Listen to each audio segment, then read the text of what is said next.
That's crazy. What the fuck? Dude, I actually started this game up like 2 days ago, but I was like, I'm not gonna play it. I want to save it spoil free for stream. So it's crazy because last time they asked me to set the time and I did. And they asked me to set the time this time around too, but I was like, that's kind of weird, but I still did it. But that's crazy they're acknowledging that. That's awesome.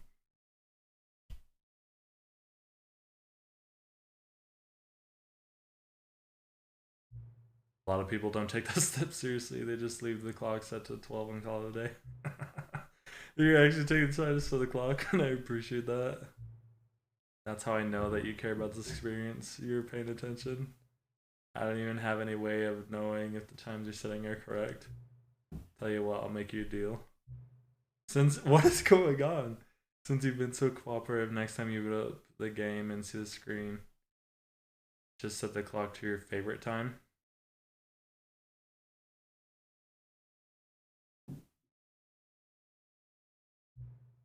Go ahead, pick whatever time you want. Even if it's not the correct time, you've earned it. Alright, I'll let you get back to the video game now. Dude, that's funny.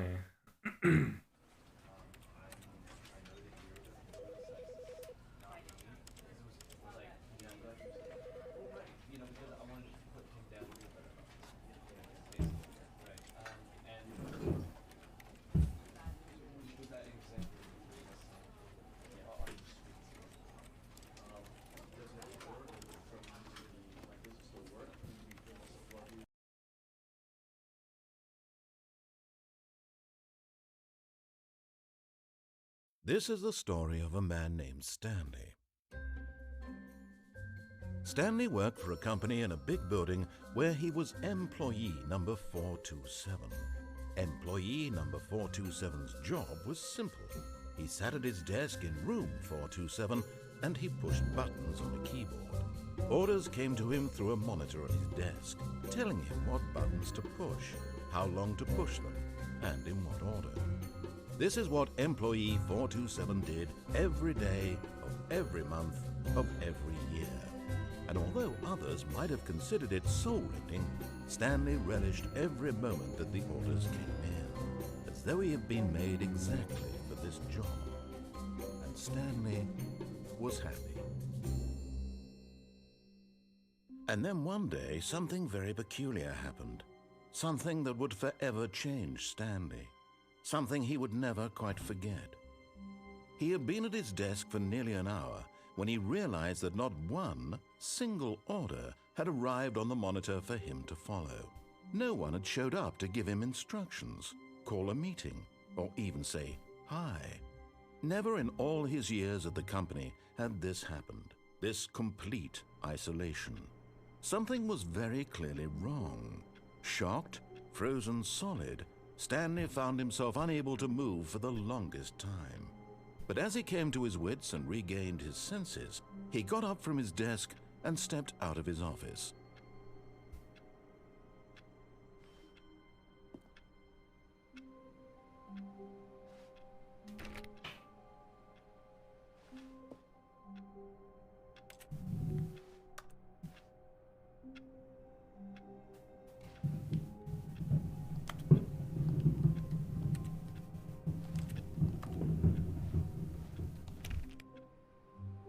All of his co-workers were gone.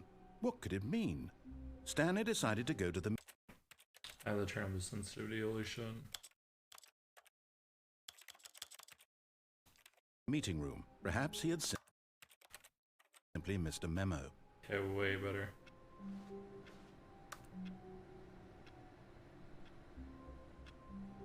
No matter how hard Stanley looked, he couldn't find a trace of his co-workers.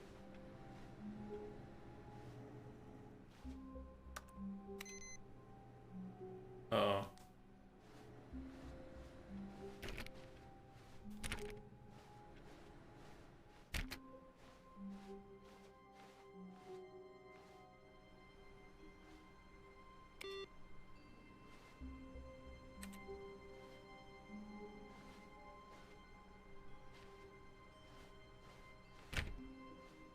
Stanley went around touching every little thing in the office, but it didn't make a single difference, nor did it advance the story in any way. Alright, I'm glad that the narrator is getting passive aggressive already. That's how you can tell I'm playing the game right.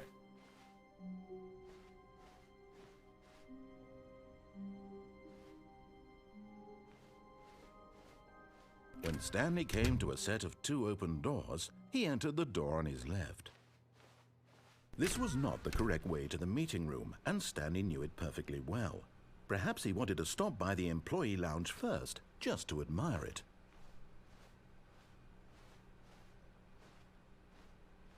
I don't even know where the employee lounge is. Yo, Ethan, thank you for the tier 1 resub for 40 months. How you doing, buddy? Yeah. Appreciate that. Yeah. Ah, yes, truly a room worth admiring. It had really been worth the detour after all, just to spend a few moments here in this immaculate, beautifully constructed room. Stanley simply stood Appreciate that, here, Ethan. drinking it all in.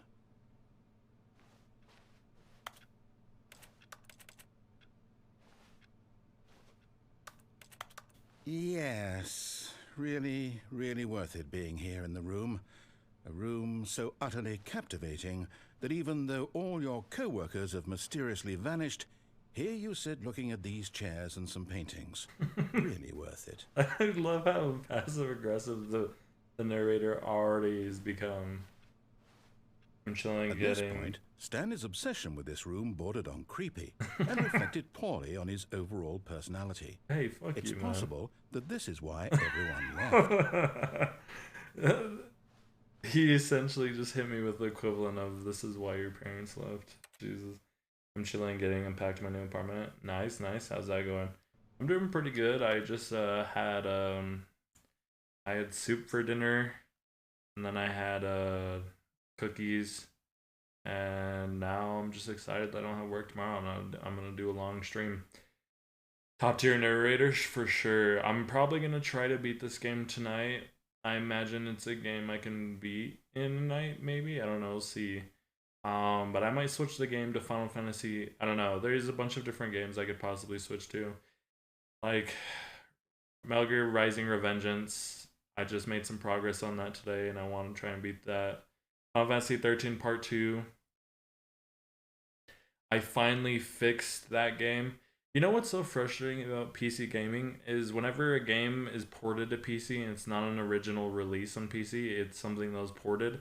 A lot of the times PC games that are ported over are broken in terms of coding and they're really glitchy.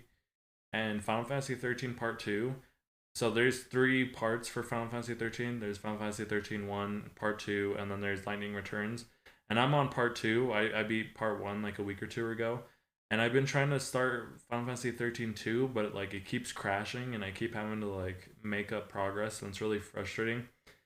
And I had to like Google forums on like why it's crashing, and apparently everyone has this problem. And there's literally patches and mods dedicated to fixing the game. And also you have to turn off cloud save on Steam, so it's so annoying. But today I turned off the Steam cloud save on Final Fantasy 13 Part 2, and I got a patch that hopefully will fix it now. So after I play this game and get sick of it or beat it, I'm either going to switch to Metal Gear Rising, Final Fantasy 13 Part 2, or Dead Estate, or Amori. Amori's pretty cool. Stanley sat around waiting for more. It's going slowly but surely. Yeah, I hate unpacking. Are you almost done, or you just got started? Dialogue. But when a long time had passed and there was no more, he decided that the game was trying to send him a message. But at last, he'd had enough of the amazing room and took the first open door on his left to get back to business. No, I think I'm good.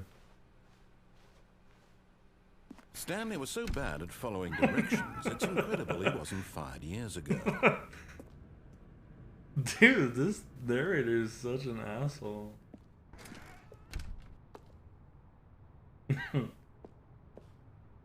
We've been going since last night. Oh fuck.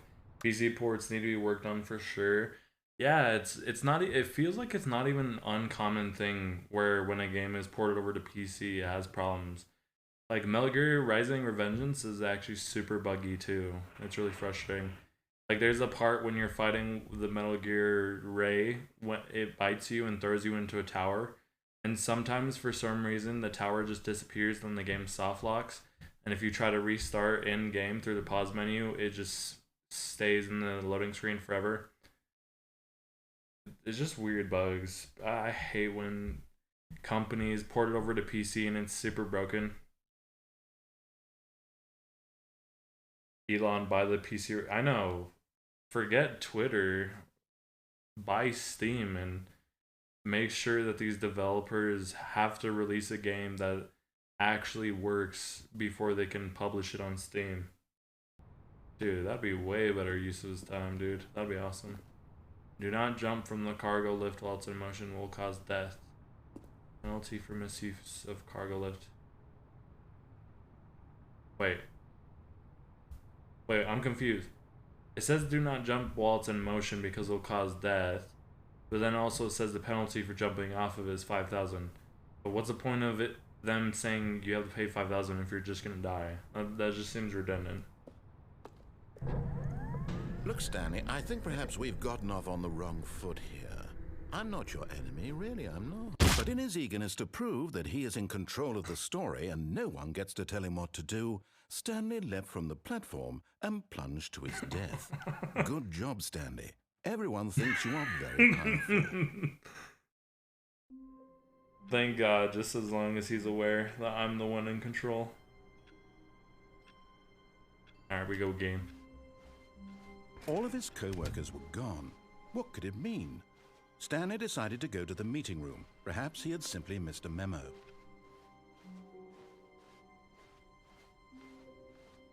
When Stanley came to a set of 2 open doors, this was not the correct way to the meeting room, and Stanley knew it perfectly well.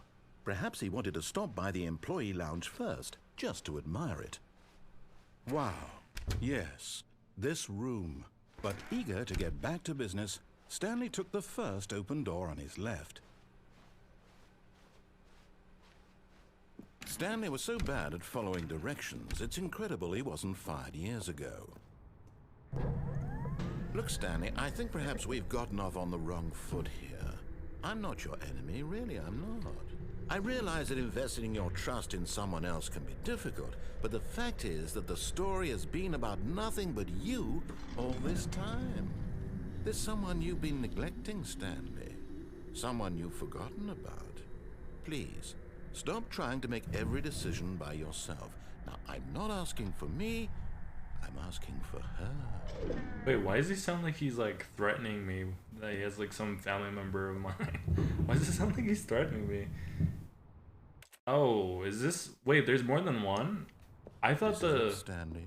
I thought the quote unquote new one is just the remaster of the first one that came out. Because I know this game is really, really old. I remember watching like I think PewDiePie play it. But this is my first time ever playing it or seeing gameplay for it. I knew it existed, but I'm going into this completely blind. But I assume this is the new one. Because when I purchased it, it was like Stanley Parable Deluxe Edition or something like that. I'm pretty sure this is the new one. Your chance to redeem yourself. To put your... But I think it's still the first one. I think it was just a remaster.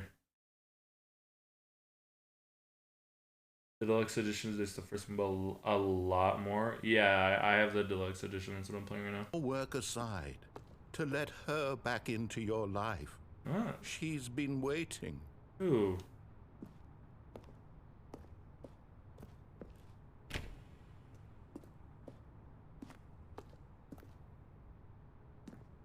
Is the Deluxe Edition what you're referring to, or is there another game completely? Oh, shit. That's her, Stanley.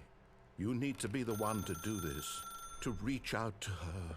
If you can truly place your faith in another, then pick up the phone.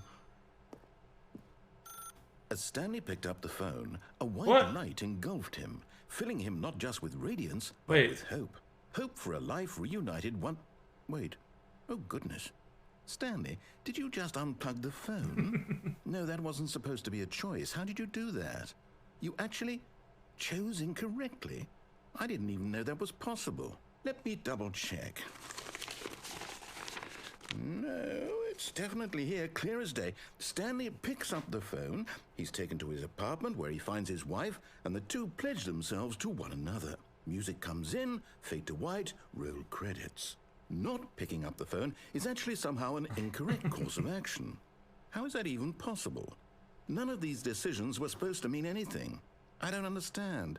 How on earth are you making meaningful choices? What did you... Wait a second. Did I just see... No, that's not possible. I can't believe it. How had I not noticed it sooner? Wait, what? You're not Stanley. You're a real person. Yeah, man.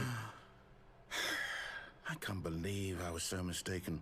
This is why you've been able to make correct and incorrect choices. And to think I've been letting you run around in this game for so long. If you'd made any more wrong choices, you might have negated it entirely. It's as though you completely ignored even the most basic safety protocol for real-world decision-making. Or did you not grasp the severity of the situation? Well, I won't have that kind of risk on my watch. I'm going to stop the game for a moment so we can educate you properly on safe decision-making in the real world. Please observe this helpful instructional video. What the? Choice. It's the best part of being a real person. But if used incorrectly, can also be the most dangerous. For example, in this scenario, a hypothetical real person named Rupert has a choice. He could invent a machine that eliminates food shortages across the world to make life better for all people. Or he could spend years of hard work forgetting how to read. What? Which choice would you make? Remember that unlike here, the real world makes sense, and at no time should you make a choice that does not conform to rational logic. If you find yourself speaking with a person who does not make sense, in all likelihood, that person is not real. Allow the person to finish their thought, then provide an excuse why you cannot continue talking. Turn to a partner and practice saying, "My goodness, is it 4:30? I'm supposed to be having a back, sack, and crack." Okay. Excellent. Wait. Making choices on a regular basis is the best part to a healthy decision-making process. Most medical professionals recommend making at least 8 choices per day. Do you make more than 8? Less? And finally, Probably more. if you begin to wonder if your choices are actually meaningful and whether you'll ever make a significant contribution to the world, just remember that in the vast infiniteness of space, your thoughts and problems are materially insignificant. That's and true. the feeling should subside. At this time, your instructor will guide you in an exercise to test and reinforce the material covered in this video. Ah, welcome back. It's crazy that he could just force me to watch a video. Matt, I'm type of deluxe edition. Man, I'm said I haven't seen anyone try one of the things from the first game in the deluxe version. Yeah, I'm excited. I know there's multiple endings, and I have no idea which one I'm going to end up with. It's really exciting. That this room has begun to deteriorate as a result of narrative contradiction. But not to worry. Now that you're properly informed on good decision-making, we're going to revisit a choice you made just a few minutes ago and see what the correct thing to do would have been. This way, please.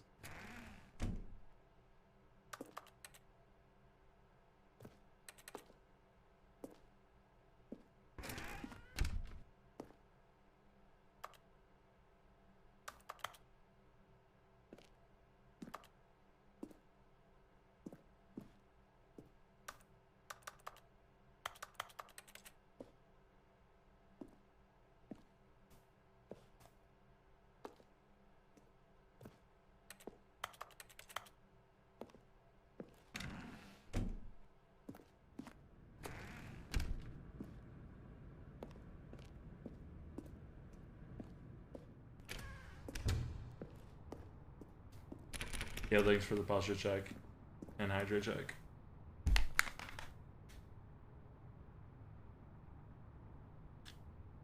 I actually have water near me for once in my life. I'm actually not slouching too because I'm sitting back on my couch.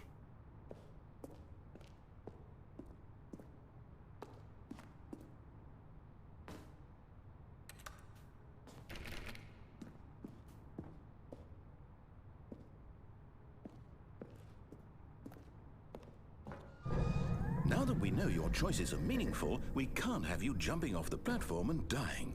Imagine the main character dying senselessly halfway through the story. That story would make no sense at all. I We literally just have need to done get that. you home as soon as possible before the narrative contradiction gets any worse. Unfortunately, it seems this place is not well equipped to deal with reality.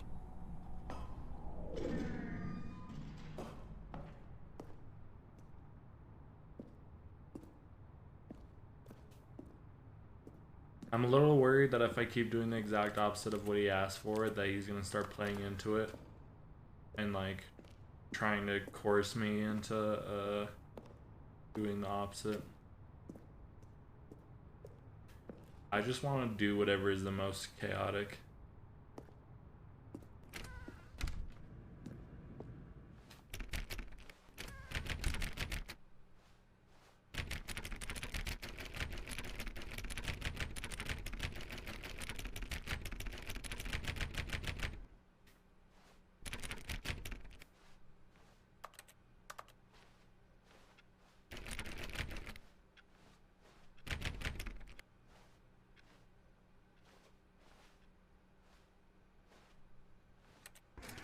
Almost there. You'll take the door on the left, back to the correct ending, the story will have resolution once again, and you'll be home free in the real world. Door on the left, he said? I don't want to take no door on the left.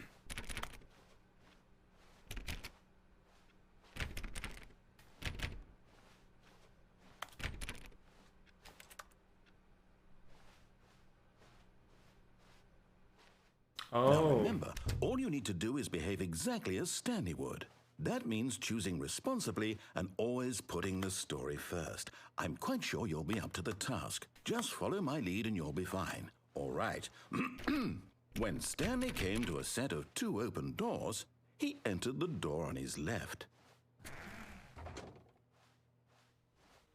No! Why did you do that? Quickly, hurry back in the other direction. Perhaps we're not too late. holy shit, everything's breaking.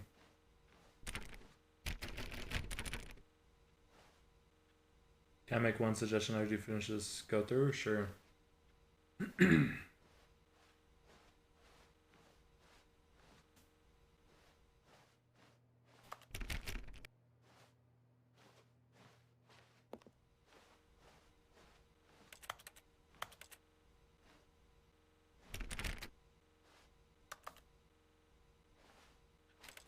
It's weird what happened to like the ambient noise back there.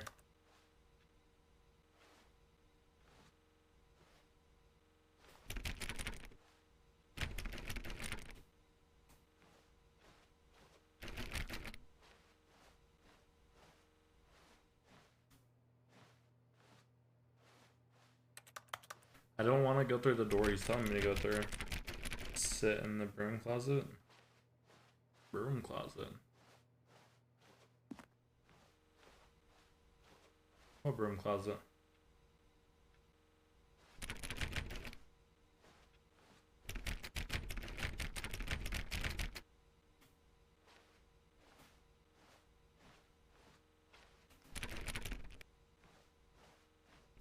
I think the game's forcing me to go that way. That's annoying. If you're to follow what he says, you'll run away. Okay.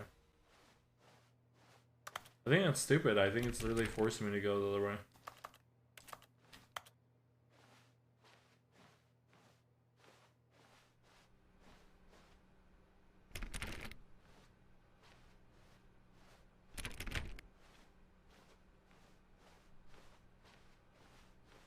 Is there something I'm missing here? I'm wondering why it would even give me the choice of coming back to this right room if...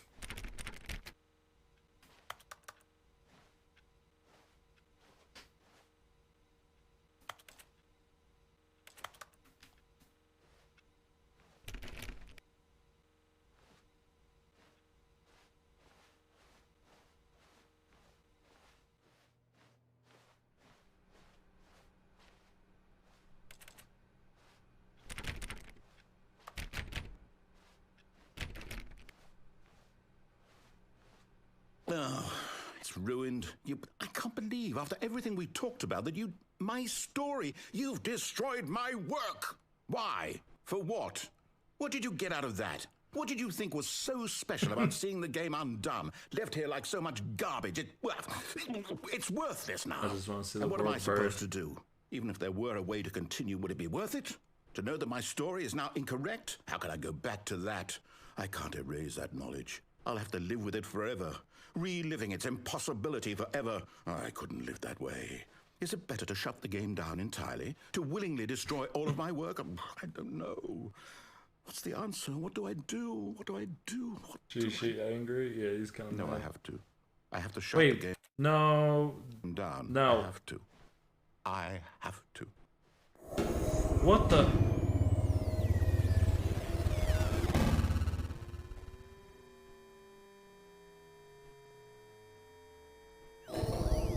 What the fuck?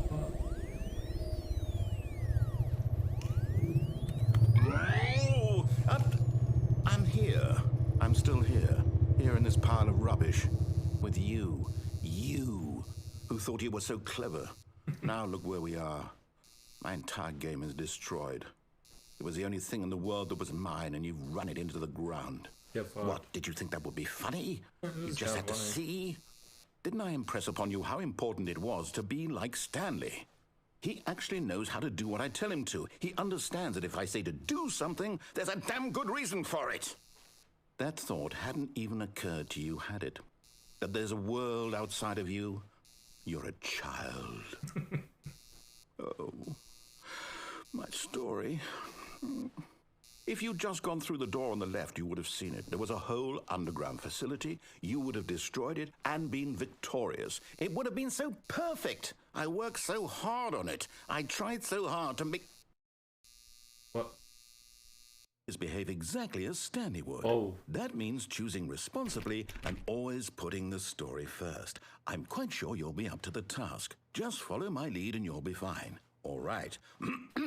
When Stanley came to a set of 2 open doors, he entered the door on his left.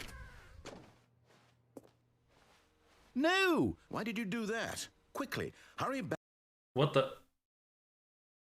Behave exactly as Stanley would. What the That means hell? choosing responsibly and always putting What the the story fuck first. happened? I'm quite sure you'll be up to the task. Just follow my lead and you'll be fine. All right. When Stanley came to a set of 2 open doors, he entered the door on his left. No! Why did you do that? Quickly, hurry back. What the hell? It just. Behave exactly as Okay. Stanley would. That means choosing responsibly and always putting does this the mean I story actually first. just have to I'm quite listen sure to him? you'll be up to the task. Just follow my lead and you'll be fine. All right. Will he just get annoyed if I When just keep Stanley ending came the to game? a set of 2 open doors, he entered the door on his left. Yeah, I'm gonna do it one more time, and if it just does the same thing, No! I'm just gonna go Why to did the you left. do that? Quickly, hurry back. Behave exactly as Okay. Stanley would. That means choosing responsibly and always putting the story first. I'm quite sure you'll be up to the task. Just follow my lead and you'll be fine. All right. When Stanley came to a set of 2 open doors, he entered the door on his left. There you go, you bastard. I didn't want to listen. You forced my hand. I was perfectly fine ending the game over and over. Yet there was not a single person here either. Feeling a wave of disbelief, Stanley decided to go up to his boss's office, hoping he might find an answer there.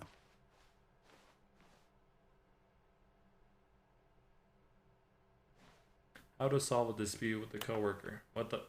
Using slides assure employees that everything's okay. Make sure your slide has a slick blue graphic in the header or some bevel on all the text. This will ensure a common productive work environment. Hey, what's up, No Name? How you doing? Aaron is unique. You most of all.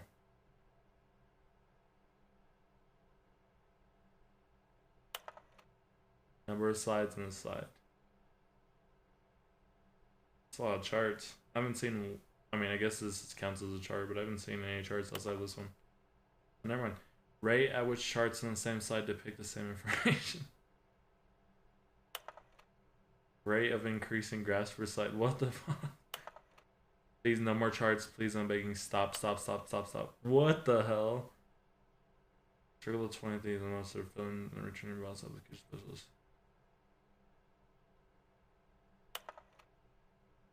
If you ever find yourself in a conflict with another doesn't like yourself,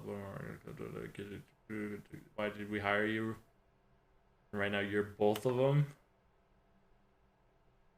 How long does this go? How long is this slide? Comatose? What are your dreams for the future? Comatose? Just for not getting fired. Talk less. Do unbelievably amazing work all the time, every day with no expectation of promotion or recognition. Don't get fired. True. How to solve this? You let it ball up inside you. Talk it up passive aggressively. Resent coworkers for not supporting you. Jesus, man. Okay. I don't care about that. Oh! Scared me. Is there not more to be done in this room? Okay, whatever. Broom closet?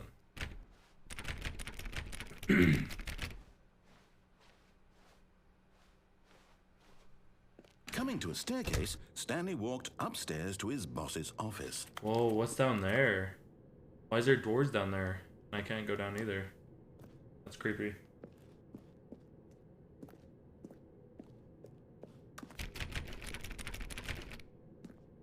Damn it.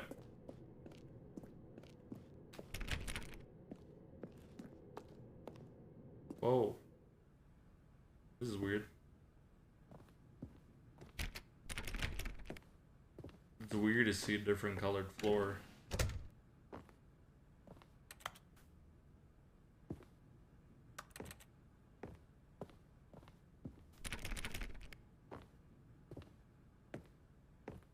Stepping inside his manager's office, Stanley was once again stunned to discover not an indication of any human life. Shocked, unraveled, Stanley wondered in disbelief who orchestrated this, until he saw the door with a voice receiver next to it. Surely behind this door lay all the answers to his questions. And beyond all probability, he knew the passcode. What? He had seen it on his boss's computer just last week. Night Shark 115. Was this the code to open the door? Would it still Night work? Shark There was only 115. one way to find out. Stanley had been trained never to speak up, but now he would draw from within himself the courage to face the unknown. He drew a sharp breath and then spoke the code. Can I just not speak the code? Is that possible? I'm like trying my... Stanley spoke the code. Night Shark 115. Trying really He hard spoke it to into the receiver, not right follow there what on he the says. Kind of hard though. Because sometimes it feels like the game's wall. I'm railroading sorry, me is a there a little bit. problem? You didn't mishear me, did you? Please speak the code into the receiver. You have to try to speak it Otherwise, to we the can't get on receiver? with the No, story. I know, This I don't is a want to. crucial step. I'm aware of what I need to do. I'm trying to do the exact opposite of what he needs me to do. Okay, fine. You're not going to do it. But you know what?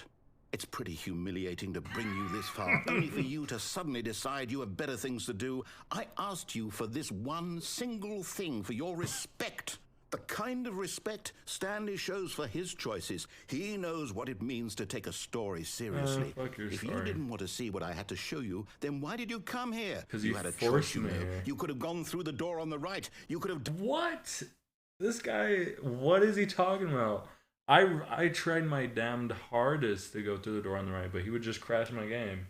done whatever the hell you wanted over there. Why did you come this way? Speak. Say something to me. Explain yourself, you coward. You... Whoa. When Stanley came to a set of two open doors, he entered the door on his left. Stanley? Hello? Are you... Is everything okay? Stanley, please. I need you to make a choice. Wait. I need you to walk through the door. What? Are you listening to me? Can you hear me? Is everything... What the... Stanley, this is important. What is happening? The story needs you. It needs you to make a decision. It cannot exist without you. Do you understand me? Whatever choice you make is just fine. They're both correct. You cannot be wrong here. We can work together. I'll accept whatever you do. I simply need you to... Oh, please don't spoil things. No name. I don't... I want to play it blind without knowing any information from anybody else other than myself. Take that step forward, please. Choose. Do something. Anything. So... This is more important than you can ever know. So what? I need this. The story needs it. So, you hear me? Are you there? Are you listening to this? Stanley, are you there? Okay. Oh, sorry. I thought you were someone else that I watched this game with. Oh no, I've never played this game or seen anything for it, so this is all new to me. It's okay. I can wait. You need time to decide. Time to make sure your choice is correct. That is the best choice. That's all right. I'll wait for you to decide what's the right thing to do. Take as much time as you need. This is kind of a depressing ending. What the fuck? Holy shit. That was a bummer of an ending. Jesus. Okay.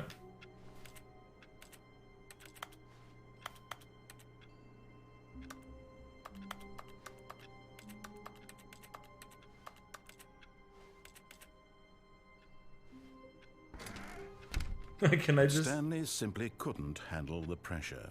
What if he had to make a decision? What if a crucial outcome fell under his responsibility? He had never been trained for that. No. This couldn't go any way except badly. The thing to do now, Stanley thought to himself, is to wait. Nothing will hurt me. Nothing will break me. In here I can be happy forever. Ain't that the truth? I will be happy. Stanley waited. Hours passed, then days. Had years gone by? He no longer had the ability to tell. But the one thing he knew for sure, beyond any doubt, was that if he waited long enough, the answers would come. Eventually, someday, they would arrive. Soon, very soon now, this will end. He will be spoken to. Why does he will keep be talking? told what to do. Now it's just a little bit closer. Now it's even closer. Here it comes. Okay, I'm ready. What? Okay, that's another ending. So we've gotten 3 endings or something, I guess. I don't know, I'm confused. The one where we broke the game. The one where we just like leave Stanley's body, and the third one, I don't know, I guess we just like DC in the spawn room.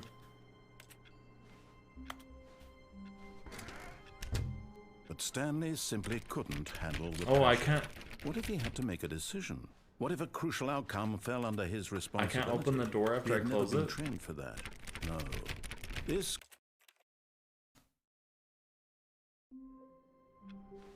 Okay.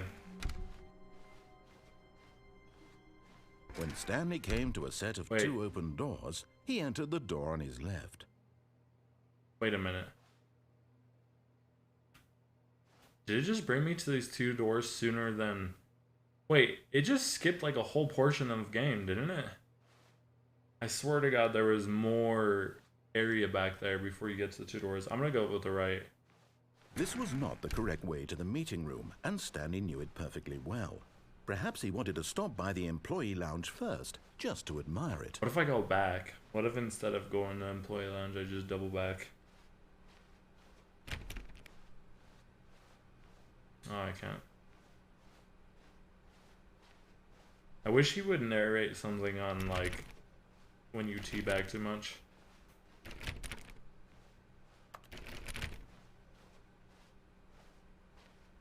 The lounge was sublime, a work of art.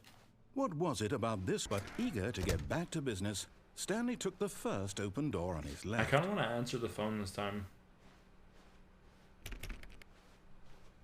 Stanley was so bad Yeah, at I'm gonna following go answer the directions, phone it's this time. incredible he wasn't fired years ago.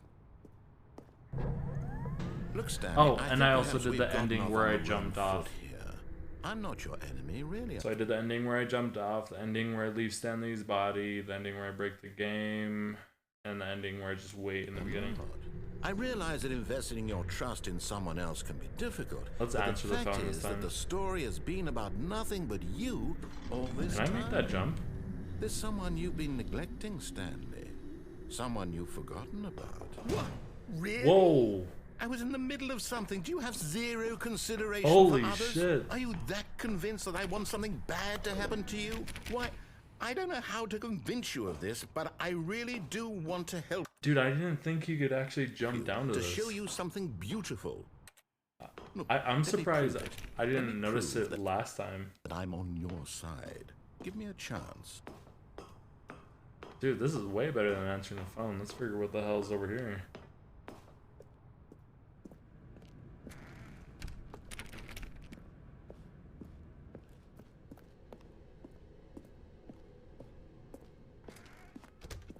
Now listen carefully, this is important. Oh shit. Stanley walked through the red door.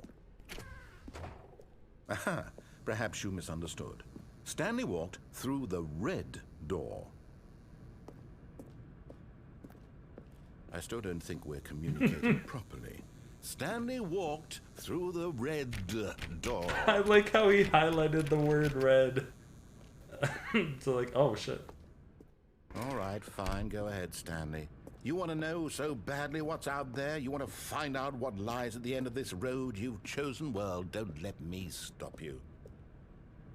What the hell is this? There's nothing here. I haven't even finished building this section of the map because you were never supposed to be here in the first place. Broken rooms, exposed developer textures. Is this what you had wanted? Was it worth ruining the entire story I had written out specifically Kinda for was. you? This is kind of cool. Do you not think I put a lot of time into that? Because I did. And in the end, it was all for nothing. Because this is what you wanted to see. Help me here, Stanley. Help elucidate these strange and unknowable desires of yours. What would have made this game better? What did you want to see? Vehicles? Skill trees? Work with me. You've given me absolutely nothing so far. Tell you what. Let me take a stab in the dark at a new design, and you can give me some feedback. There we go. Whoa. A third option. This already feels leaps ahead of where we were before. Go ahead, Stanley. Take it for a spin. Should I take it? Ah, fuck you. Whoa! He tricked me! No! He tricked me! No! He tricked me! Oh, you son of a bitch. I thought I was being clever by not taking the door he presented me. Should I have just taken the very left door?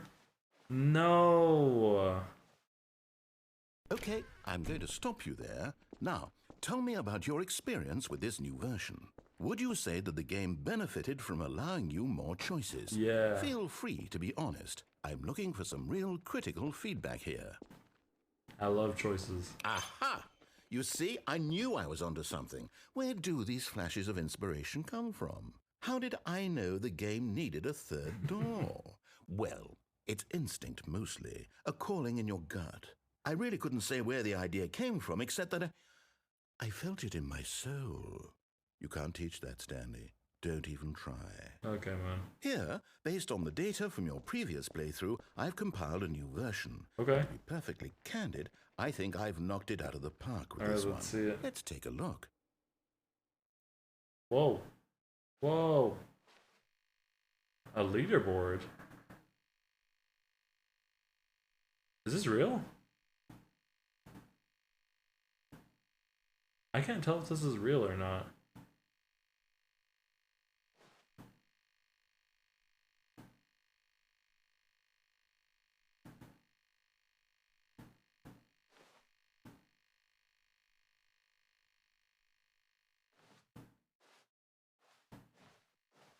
Okay.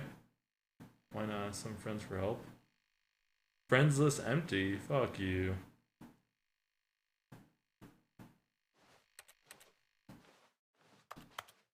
Okay.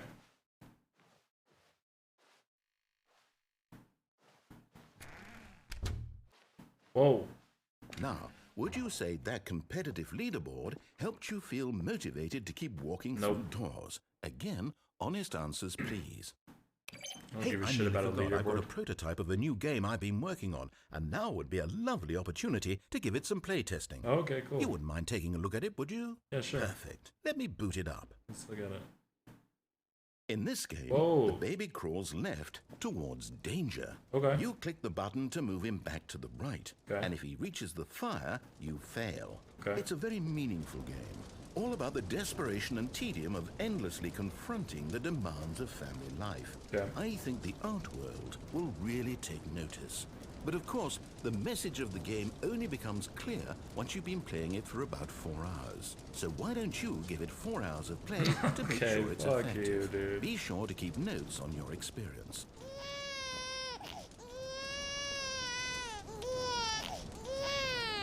You heartless bastard. Did you do it because you hate babies or purely to spite me? Because if it's the latter, well, I don't know what to do. I'm completely out of ideas. I can't think of a single thing that might improve the experience for me. I'm not even going to try. I'm out. He's I'm out. dipping. I'm done. I'm It's over. tilted the Thank you narrator. for playing. Your input was extremely valuable. Oh, hey, since my game was so awful, why don't we play someone else's game? Just to ease the pain. Okay. Let's see. What do we have here? What's Yes, happening? this seems like it'll work. Let's give it a shot. Dude, this is really cool. I really like this game. Whoa. Aha! Fascinating.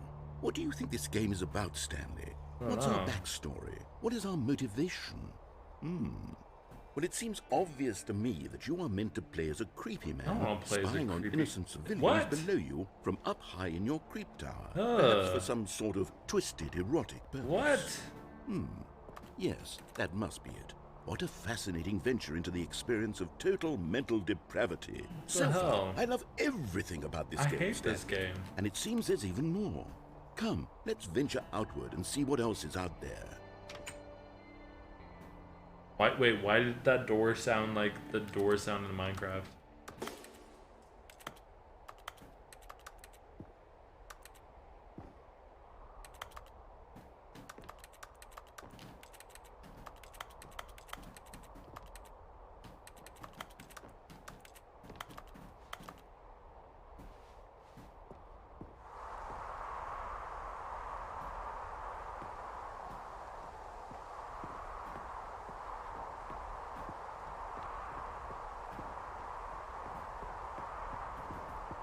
I don't even know where I'm at.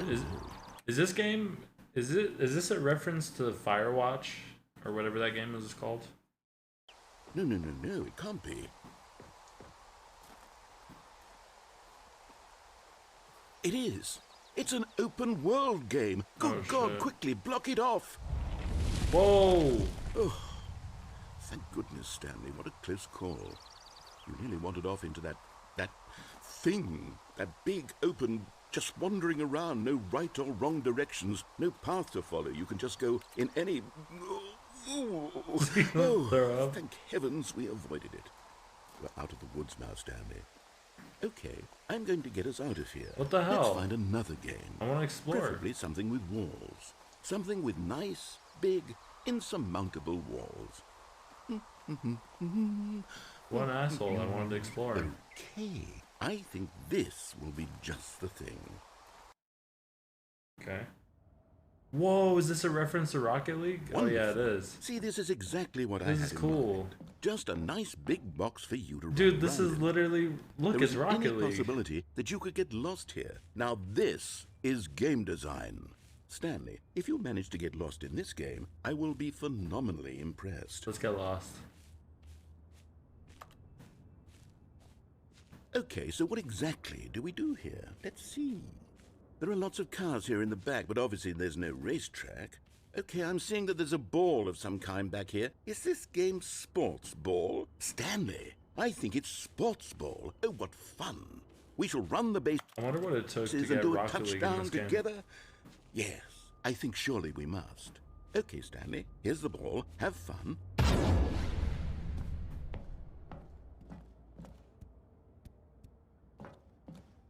I don't want to play your game, dude. I just want to explore. What does this say? Time to slam a sleepy. A sleeply. Sleeply.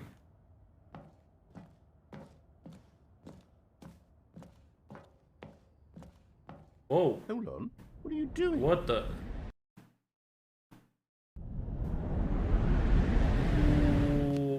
Stanley, don't do that. I can't follow you there. I can't help you.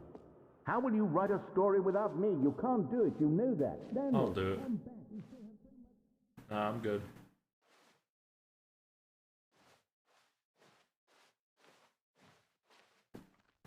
I can't see anything though. Whoa.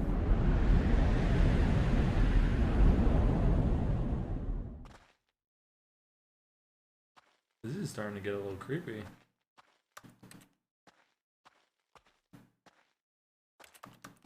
I didn't realize it's almost kind of uncomfortable to play this game without the narrator.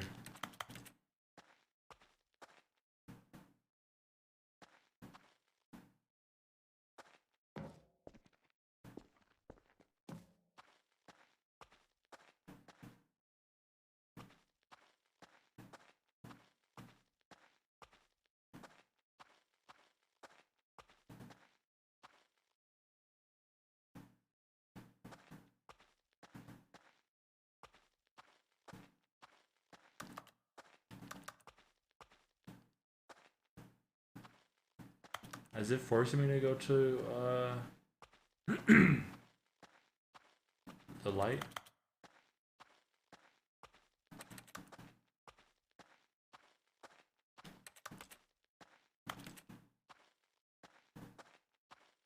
I don't know why, but I'm like on edge right now.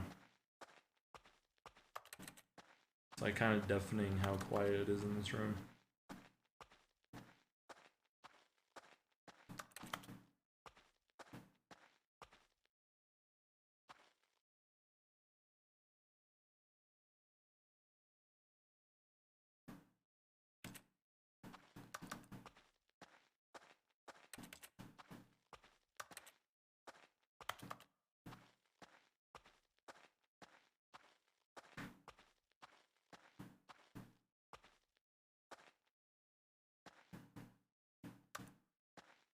Wait, is that Ableton? Is that music software? What is that? Wait, I think this is literally a DJ setup. Because you got sliders, you got a keyboard. That looks like Ableton or Fruity Loops. That definitely looks like music software.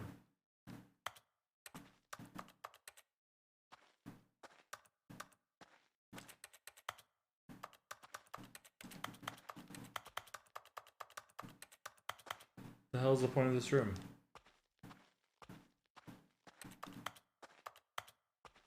What? Oh. I wonder what he found. If what he wanted was to be the leading man in his own story, well, perhaps he's gotten it. Down in wherever he is right now. I wonder if he's happy with his choice, and if he's learned the heavy cost that comes with it. He'll understand soon what I was trying to tell him. He needs me. Someone who will wrap everything up at the end, to make sense out of the chaos and the fear and the confusion. That's who I am. That is what I mean to this world. Oh, yes. Yes, I'll be back. There's no other way. Once this ends, after it all comes to a close, then I'll be back. The end will be here soon. Very soon. I can wait.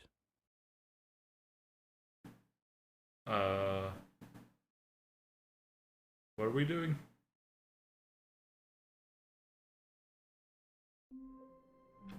Okay, that was kind of a weird ending.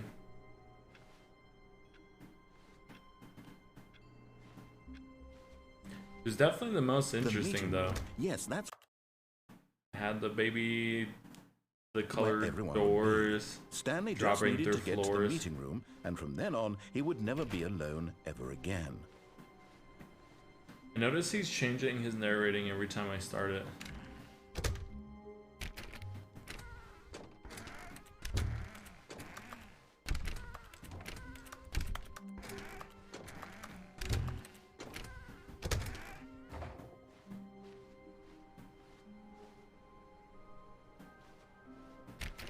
For some reason, I'm like thinking these doors are gonna be open randomly.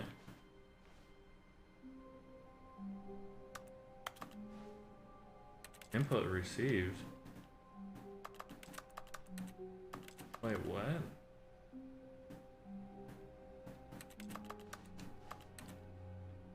Received from what? From me?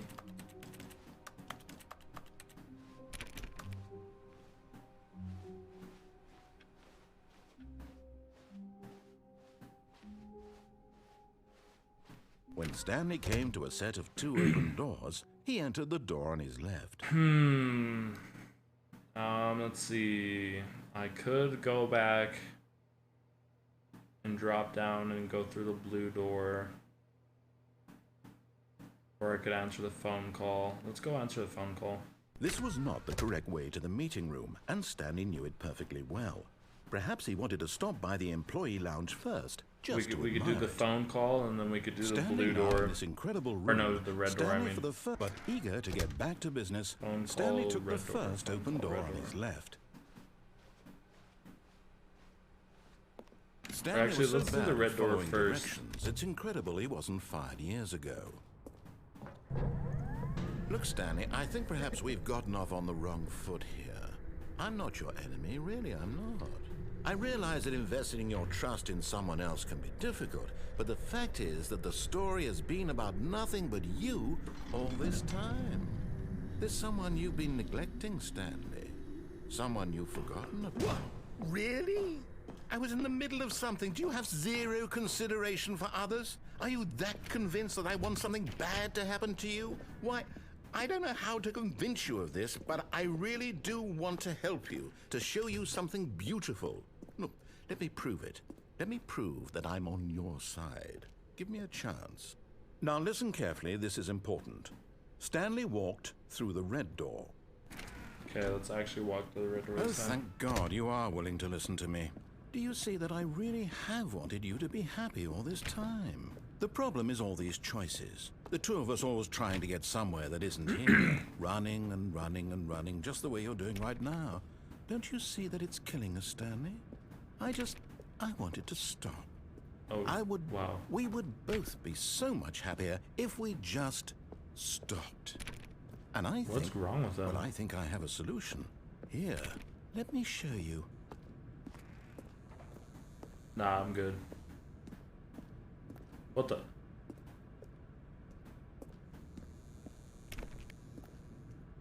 Should've gave me 2 choices.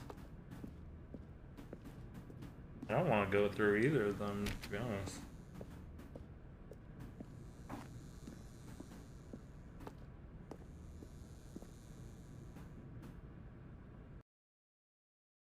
Whoa. What do we want? What are we looking for? Here.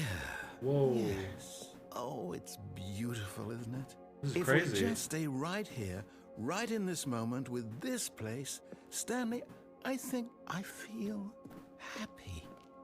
I actually is feel cool. happy.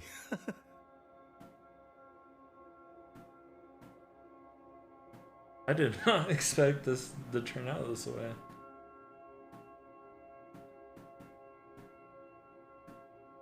Maybe listening to him can pay off sometimes. Wait, this is so cool though. I don't want to leave either.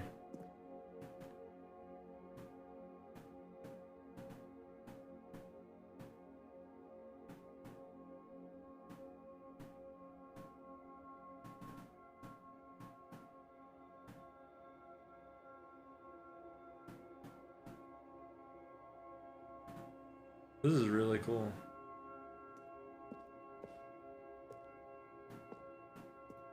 I don't want to leave. Ooh, is it green now?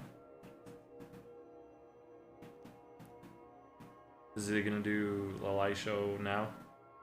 Like I did with the blue ones?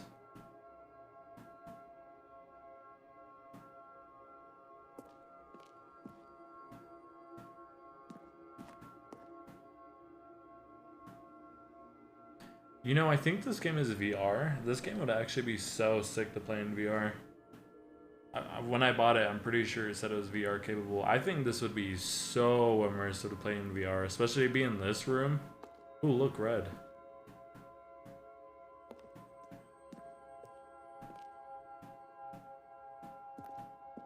You know, do you think they actually expect anyone to stay in this room for as long as I have? Whoa.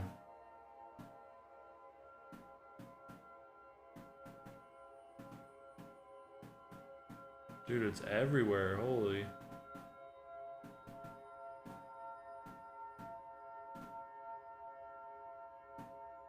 This is really trippy to look at.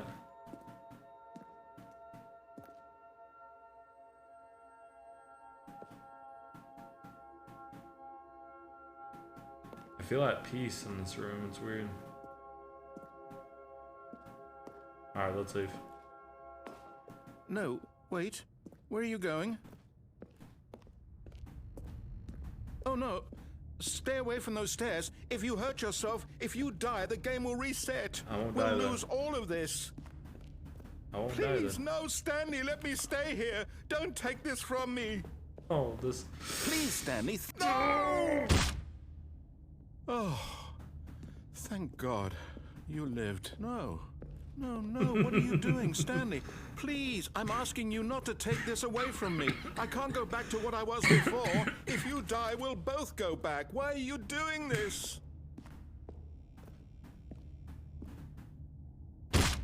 Stanley? What the? Let's go back to the other room. Can you do that, my God? Is this really how much you dislike my game? That you'll throw yourself from this platform over and over to be rid of it? You were literally willing to kill yourself to keep me from being happy. Am I reading the situation correctly? Yeah, you are. 360 this time. Or maybe you're just getting a kick out of it. I don't know anymore. I just wanted us to get along. But I guess that was too much to ask. It looks like you wanted to make a choice after all. Well, this one is yours. Thank you.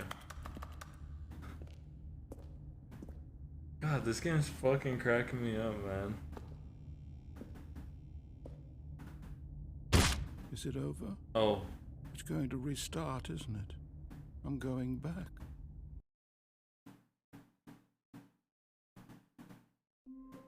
Okay, that was kind of. I think that was my favorite ending because All of his co-workers were... it was super cool because I listened to him for a little bit and then it took me to a really cool room and then it was funny to the ending. gone. What could it mean? Stanley decided to go to the meeting room. Perhaps he had simply missed a memo. Okay, this time let's go to the phone. I'll be honest, I really didn't expect the going through the blue door to be so eventful. Stanley came to a set of 2 open doors. That was This actually was not the really correct way to the meeting room, pleasant and Stanley outcome. knew it perfectly well. Perhaps he wanted to stop by the employee lounge first, just to admire it. It's kind of insane Stanley how felt many lightheaded, endings. butterflies in his stomach, Wait. giddy in a way he had never known before. Was it this room? A connection between the two? Could a man love a room?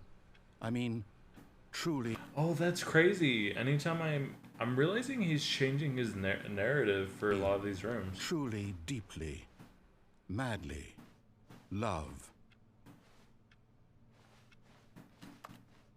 But eager to get back to business, Stanley took the first open door on his left. No megalo. Stanley was so bad at following directions, Let's it's run to the incredible he phone. wasn't fired years ago. Look, Stanley, I think perhaps we've gotten off on the wrong foot here. I'm not your enemy, really, I'm not. I realize that investing your trust in someone else can be difficult, but the fact is that the story has been about nothing but you all this time. There's someone you've been neglecting, Stanley. Someone you've forgotten about. Please, stop trying to make every decision by yourself. Now, I'm not asking for me, I'm asking for her. This is it, Stanley. Your chance to redeem yourself, to put your work aside, to let her back into your life. She's been waiting. That's her, Stanley. You need to be the one to do this, to reach out to her, If you can truly place your faith in another, then pick up the phone.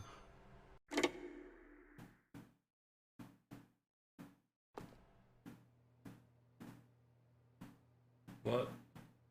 Oh, Stanley, is that you? Wait, what? Hold on, sweetie. Sorry to keep you waiting. I'm just pulling the bread out of the oven. All right. Okay, there we go. All right, now, I want you to come in and tell me all about your day. What the fuck?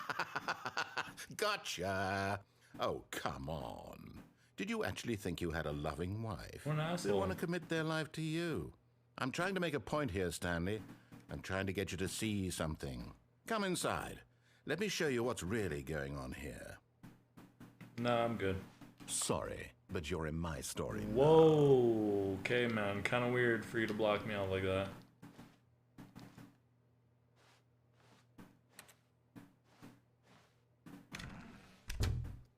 This is a very sad story about the death of a man named Stanley. What? Good morning, employee 47 press piano controller.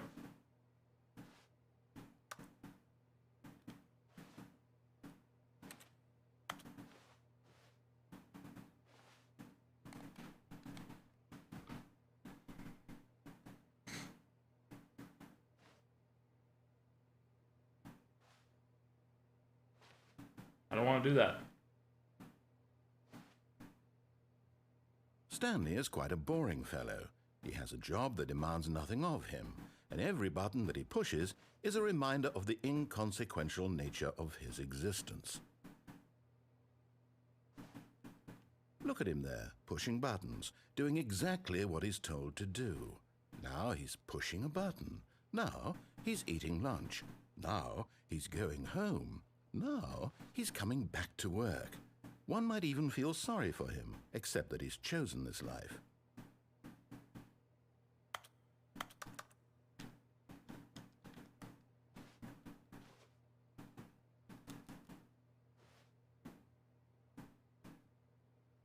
Can I restart instead of listening to this guy? But in his mind, he can go on fantastic adventures. From behind his desk, Stanley dreamed of wild expeditions into the unknown, fantastic discoveries of new lands. It was wonderful, and each day that he returned to work was a reminder that none of it would ever happen to him. And so he began to fantasize about his own job. First, he imagined that one day while at work, he stepped up from his desk to realize that all of his co-workers, his boss, everyone in the building had suddenly vanished off the face of the earth. The thought excited him terribly. So he went further. He imagined that he came to two open doors and that he could go through either. At last, choice. It barely even mattered what lay behind each door. The mere thought that his decisions would mean something was almost too wonderful to behold. As he wandered through this fantasy world, he began to fill it with many possible paths and destinations. Down one path lay an enormous round room with monitors and mind controls. And down another was a yellow line that weaved in many directions. And down another was a game with the baby. And he called it the Stanley Parable.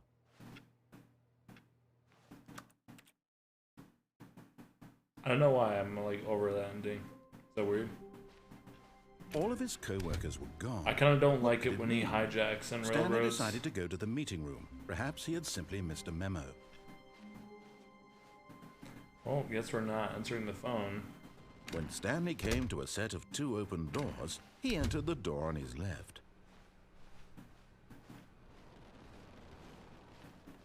Yet there was not a single person here either.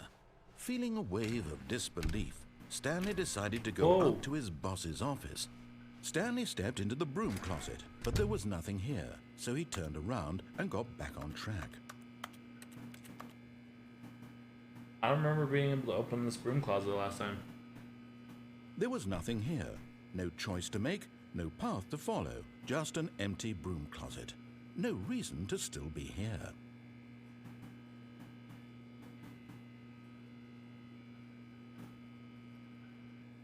It was baffling that Stanley was still just sitting in the broom closet. He wasn't even doing anything. At least if there was something to interact with, he'd be justified in some way. As it is, he's literally just standing there doing sweet FA. Do you know FA? I think he's saying doing sweet fuck all. Are you really still in the broom closet? Standing around doing nothing? Why? Please offer me some explanation here. I'm genuinely confused. Because I can. Choice, bitch.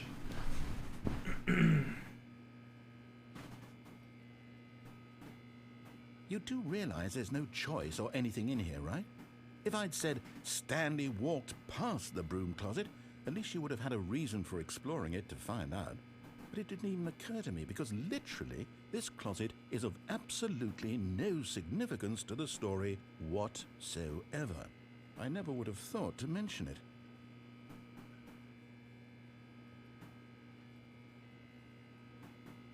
Maybe to you this is somehow its own branching path. Maybe when you go talk about this with your friend, you'll say, "Oh, did you get the broom closet ending? The broom closet ending was my favourite." I hope your friends find this concerning. They probably think it's funny that I'm a Stanley menace. was fat and ugly and really, really stupid. No, he's just taking shots at me. He probably only got the job because of a family connection. That's how Oh, stupid he is. That or with drug money. Oh my- Also, Stanley is addicted to drugs and hookers. I can't. Oh my god. Well, I've come to a very definite conclusion about what's going on right now. You're dead. You got to this broom closet, explored it a bit, and were just about to leave because there's nothing here, when a physical malady of some sort shut down your central nervous system and you collapsed on the keyboard. Well, in a situation like this, the responsible thing is to alert someone nearby so as to ensure that your body is taken care of. I can't. Anyone who happens to be nearby, the person at this computer is dead. They have fallen prey to any God, number I'm of your crying. countless human physiological vulnerabilities. It's indicative of the long-term sustainability of your species. Please remove their corpse from the area and instruct another human to take their place, making sure they understand basic first-person video game mechanics and filling them in on the history of narrative tropes in video gaming, so that the irony and insightful commentary of this game is not lost on them. All right, when you've done that, just step out into the hallway.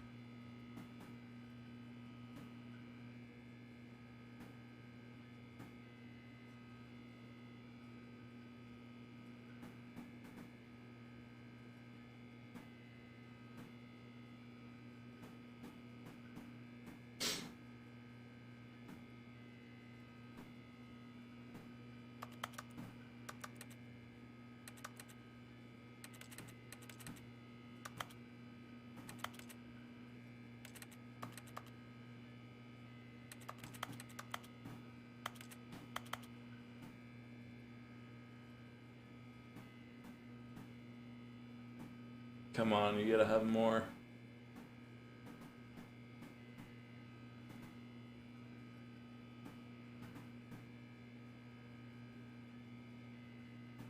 Is that really it?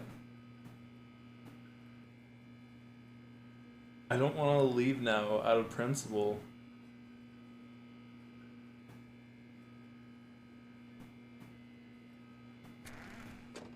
Nah, just kidding. Fuck you.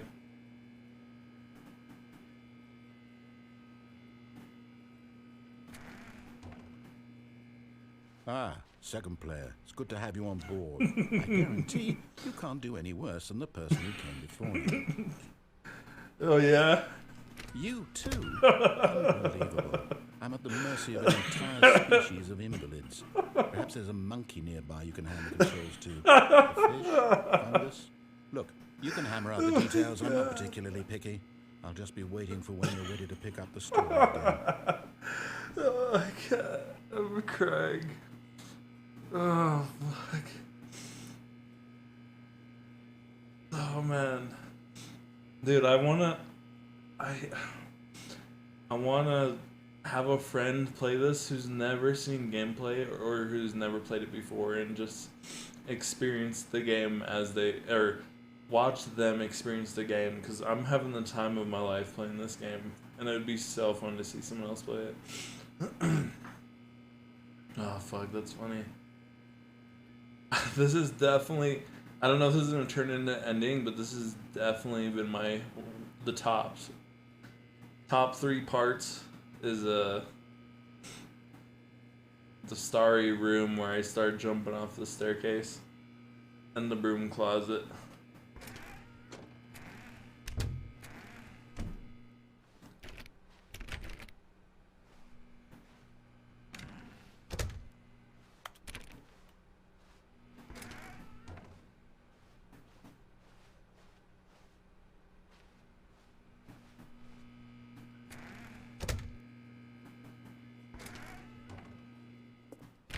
I'm waiting for him to say something because I so badly want to make him mad.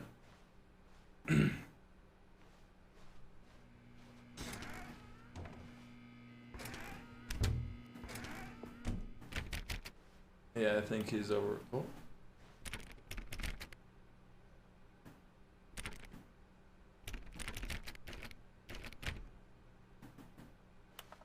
What? Oh, it's the projector in there. Coming to a staircase, Stanley walked upstairs to his boss's office. Oh, this is creepy. Oh, I don't like this. Let's do it. This is creepy. But Stanley just couldn't do it. He considered the possibility of facing his boss. Admitting he had left his post during work hours, he might be fired for that. And in such a competitive economy, why had he taken that risk? All because he believed everyone had vanished? His boss would think he was crazy. And then something occurred to Stanley. Maybe, he thought to himself, maybe I am crazy. All of my co-workers blinking mysteriously out of existence in a single moment for no reason at all? None of it made any logical sense. And as Stanley pondered this, like I'm he being began to make gaslit other right now. strange observations. For example, why couldn't he see his feet when he looked down? Oh shit. Why did doors close automatically behind him wherever he went? Yeah. And for that matter, these rooms were starting to look pretty familiar. Were they simply repeating? No, Stanley said to himself, this is all too strange. This can't be real. And at last, he came to the conclusion that had been on the tip of his tongue. He just hadn't found the words for it. I'm dreaming, he yelled. This is all a dream. Oh, what a relief Stanley felt to have finally found an answer, an explanation. His co-workers weren't actually gone. He wasn't going to lose his job. He wasn't crazy after all. And he thought to himself, I suppose I'll wake up soon. I'll have to go back to my boring real-life job pushing buttons. I may as well enjoy this while I'm still lucid. So, he imagined himself flying and began to gently float above the ground. Whoa. Then he imagined himself soaring through space on a magical starfield, and it too appeared. It was so much fun, and Stanley marveled that he had still not woken up. How was he remaining so lucid? And then perhaps the strangest question of them all entered Stanley's head. One he was amazed he hadn't asked himself sooner. Why is there a voice in my head dictating everything that I'm doing and thinking? Now the voice was describing itself being considered by Stanley, who found it particularly strange. I'm dreaming about a voice describing me, thinking about how it's describing my thoughts, he thought. And while he thought it all very odd and wondered if this voice spoke to all people in their dreams, the truth was that, of course, this was not a dream. How could it be? Was Stanley simply deceiving himself? Believing that if he's asleep, he doesn't have to take responsibility for Oh, himself? the coffee spilled. Stanley is as awake right now as he's ever been in his life. Now, hearing the voice speak these words was quite a shock to Stanley. After all, he knew for certain, beyond a doubt, that this was in fact a dream. Did the voice not see him float and make the magical stars just a moment ago? How else would the voice explain all that? This voice was a part of himself too. Surely, if he could just... He would prove it. He would prove that he was in control, that this was a dream. So he closed his eyes gently, and he invited himself to wake up. He felt the cool weight of the blanket on his skin, the press of the mattress on his back, the fresh air of a world outside this one. Let me wake up, he thought to himself. I'm through with this dream. I wish it to be over. Let me go back to my job. Let me continue pushing the buttons. Please, it's all I want. I want my apartment, and my wife, and my job. All I want is my life exactly the way it's always been. My life is normal. I am normal. Everything will be fine. I am okay.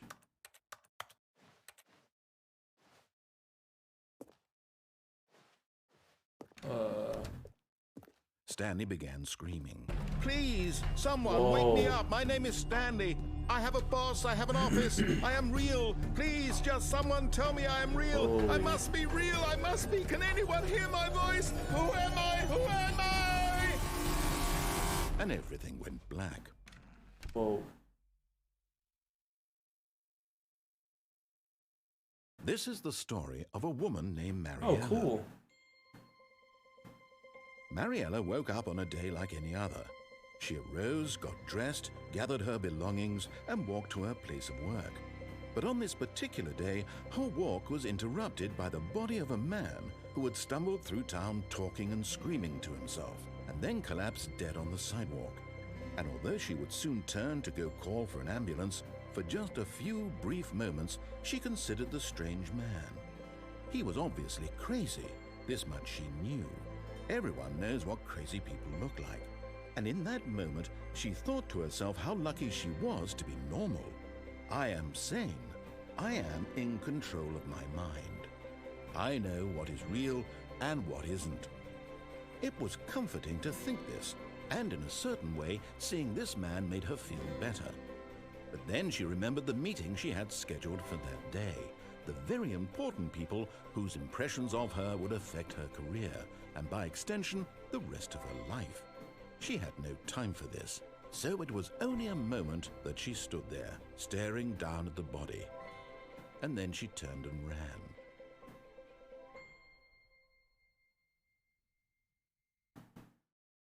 Okay. That was an interesting ending. I got Already this was uncomfortable.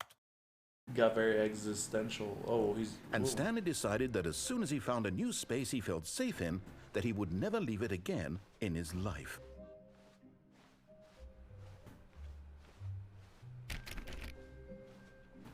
Man, that got very, what is the word? I think existential is the right word. When Stanley came to a set of 2 open doors, he entered the door on his left.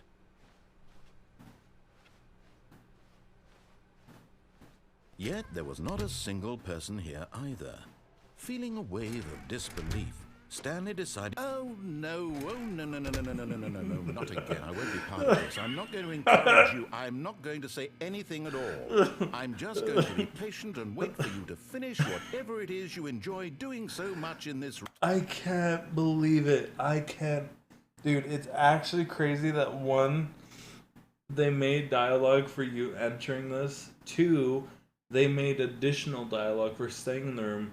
And 3, they made dialogue for you re-entering the room after leaving it.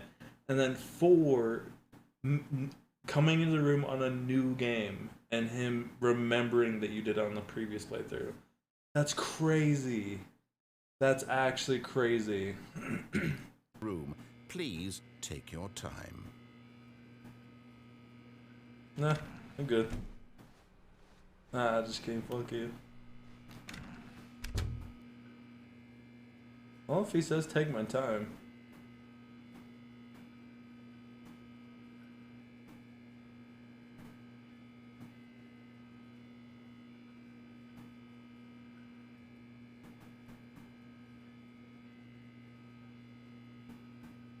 You gotta break eventually, right?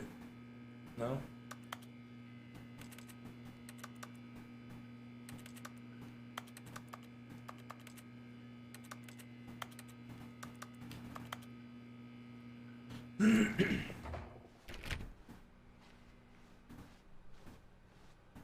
Coming to a staircase, Stanley walked upstairs to his boss's office.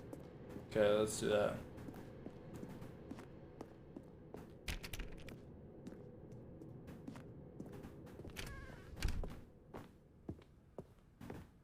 Stepping into his manager's office.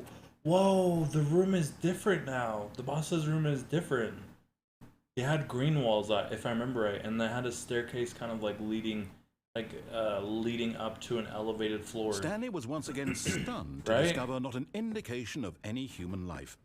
Shocked, unraveled, Stanley wondered in disbelief who orchestrated this. What dark secret was being held from him? What he could not have known was that the keypad behind the boss's desk guarded the terrible truth that his boss had been keeping from him. And so the boss had assigned it an extra secret PIN number, 2845. But of course, Stanley couldn't possibly have known this.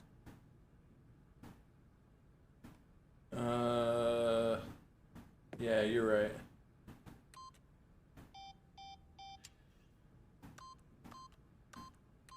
Stanley just sat around twiddling his thumbs. Trying to input anything on the device was useless, since he could never possibly know that the combination was 2845.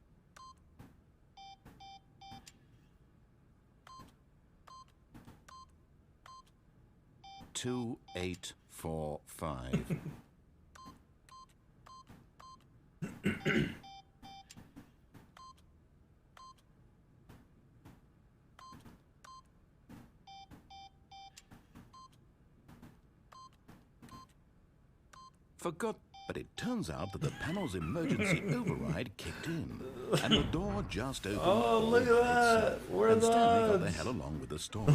Well, whoop-de-doo. Where are the odds? I figured it out. Lucky, dude. Super lucky. Let's go.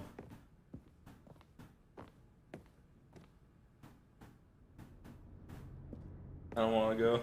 I want to keep playing with this.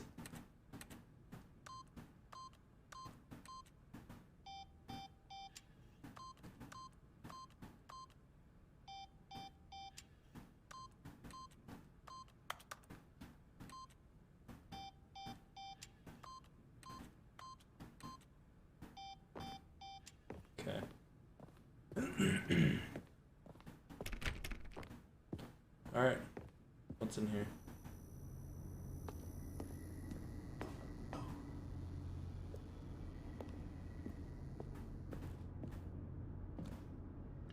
Alright, let's go down.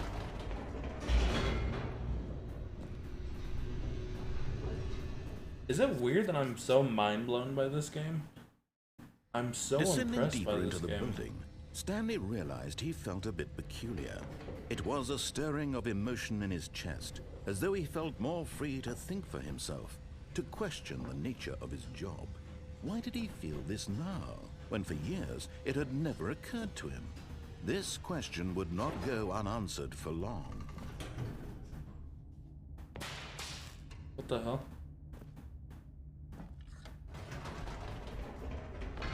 Why did I do this? Nope. Never mind. Stanley actually got back into the elevator and went back up. Silly me. Why did Stanley do that when he knew that it would just lead back to his boss's office? Well, that's a great question. I just can't wait to find out. Wait. Okay. You ready for this? You ready for this? You ready for this? Oh, son of a bitch.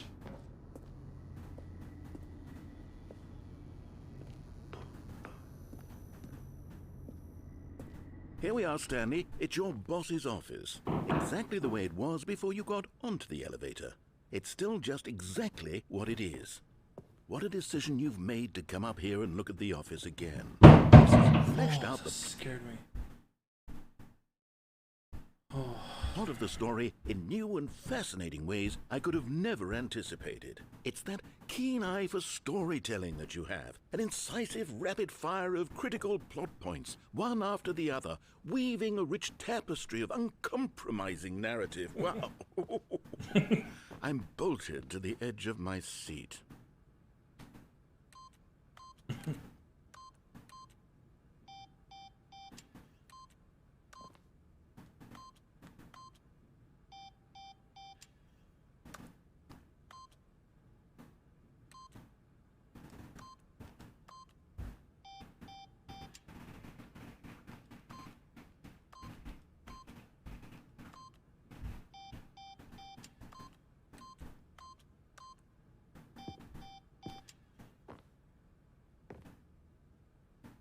Wait, why is it showing oh, what is that?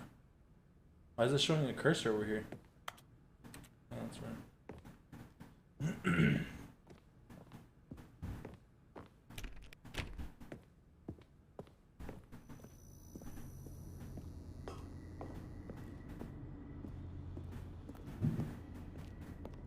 Incredible. Now he's getting back into the elevator and going down again. Ladies and gentlemen, how does he keep coming up with all this?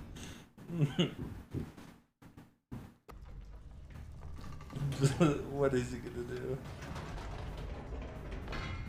Did you think we were going to go forward down the spooky corridor? No. It's time once again to go back up in the elevator.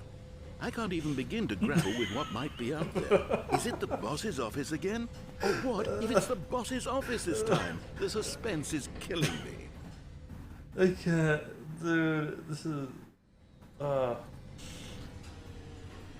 his passive aggressiveness is just so funny to me. They should not have made it so rewarding to hear him narrate this way.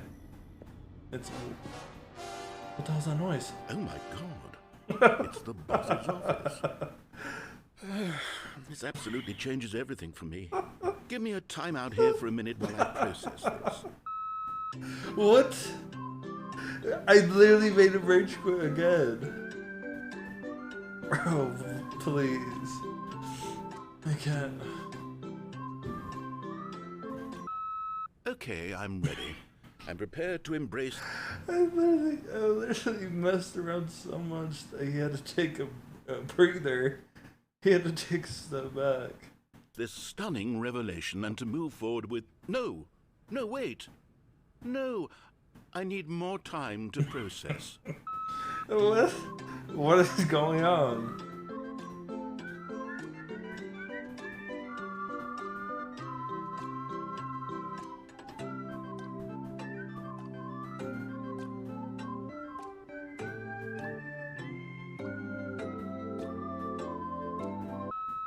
All right, I have fully come to terms with it. I have made space in my worldview for this astonishing new reality. As before, I turn to your expert eye for gripping narrative, Master Stanley. Alright, man.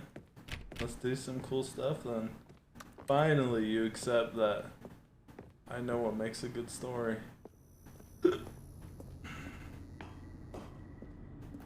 Of course.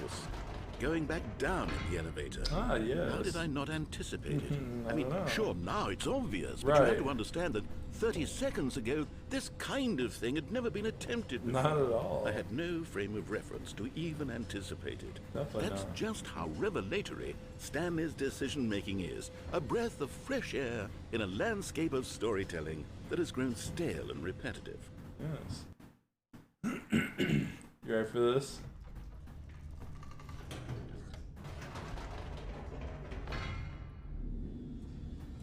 Nothing?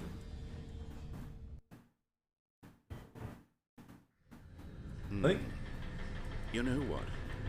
I've just thought of something. Hold on, let's stop for a moment. Don't you realize? It's the anticipation, Stanley. what? You and I, we have no way of knowing what will be at the top of this elevator. Right. But the suspense, the agony of waiting and anticipating and having to guess, that's the real thrill. Right. Oh, I simply don't want to let that feeling go. It's so precious, so fleeting. See, you Why understand. don't we take this elevator ride nice and slow? Okay. Okay. This- There we go.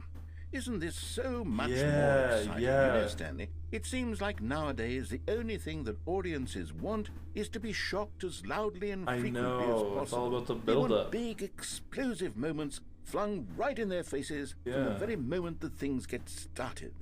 But where's the tension? I know. Where's the trust in the audience to build a slow and nuanced appreciation for the story, the characters? Why aren't we given time to imagine the surprises, to have to think and to anticipate, and then to marvel at the eventual reveal? Much more This rewarding. is storytelling, Yes, Stanley. What narrator. you and I are doing right now. This is the most exciting narrative to be developed in years. And it's really all because of you. Thank you. You're the one who took this bold step of revisiting the exact same locations over and over. Truly, I mean it. This is unique and different. It's not like anything else out there. You see, I want stories that surprise me, Stanley. Okay. I want to have to think. I want to be engaged. Not Right. pandered to. Right, because I'm pandering if I just go down the hallway. I don't want to do what you want me to do. I want to do what you don't want me for me to do. Jesus, I don't know what I'm saying.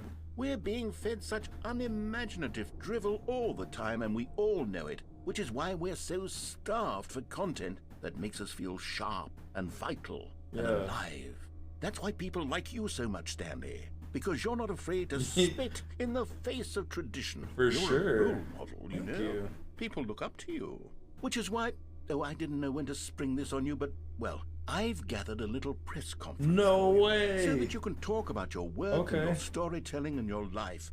Yes, I know you're not much for the public eye, but I thought it would especially mean a lot to the people who have been following you from the beginning. They really look up to you, Stanley. I'll do it for I the don't people. know if you realize the impact you have on them. This is the kind of gesture that might leave a tremendous impact on them for the better. Yeah. Oh, good, we're here. Whoa. Okay, the room where we're holding the press conference should be just around the corner here somewhere. I can't go back. Okay, this is fine. World's healthiest human being, all tricks revealed. How we did it, the pyramids. The guy who went to Mars. Dude, I'm just so pleasantly surprised by this game. Is that weird? I'm just so surprised. An evening with World Peace Baby. Ah, yes, here it is, just through this door.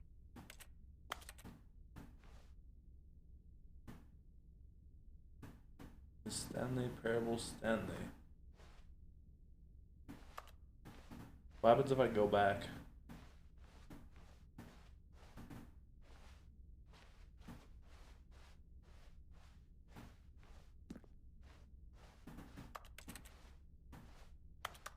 Nothing, huh? Okay.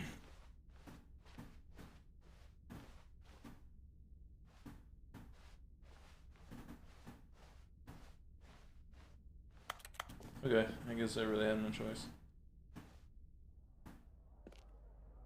Well, I actually hear people. Right, are you ready? I've told them you're going to speak a little bit about the nature of surprise in storytelling and what it means to craft a truly unpredictable narrative. Oh, don't worry, you'll do great. Just be yourself and speak from the heart. Okay. I'm really proud of you, Stanley. Thank you. Okay, it looks like they're ready for you. Go get 'em.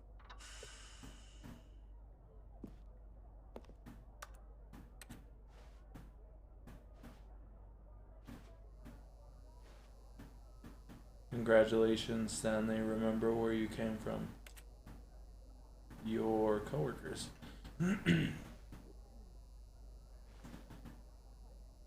Story, Stanley. Me, Dad. Thanks for showing me that cool skateboard trick in the parking lot. You are too cool. Good luck on stage. Rock on. Break a leg. I love... I can't read that. Break a leg, champ. No one tells stories the way you do. Go get him, Tiger. Up again, down again, the book. The Stanley story. Up again, down again. Oh my god. Up again, down again. That's great.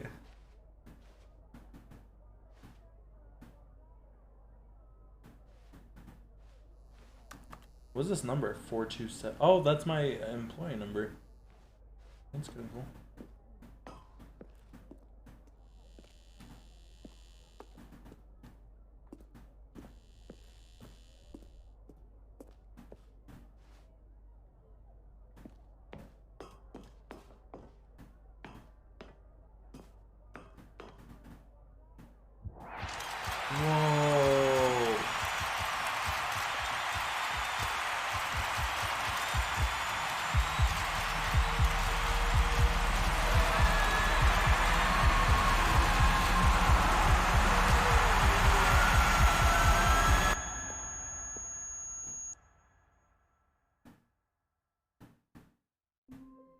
What a cool ending, man. Literally spoke about my inspiring story of up again, down again in front of what seemed to be hundreds of people.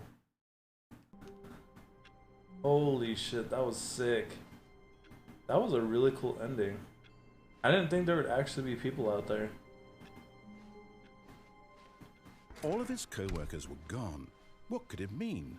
Stanley decided to go to the You know, it's so weird how this game is meeting room. it Perhaps keeps he had on simply missed a giving. memo. Ooh, new content. Okay. Oh, new content? What does that mean, new content?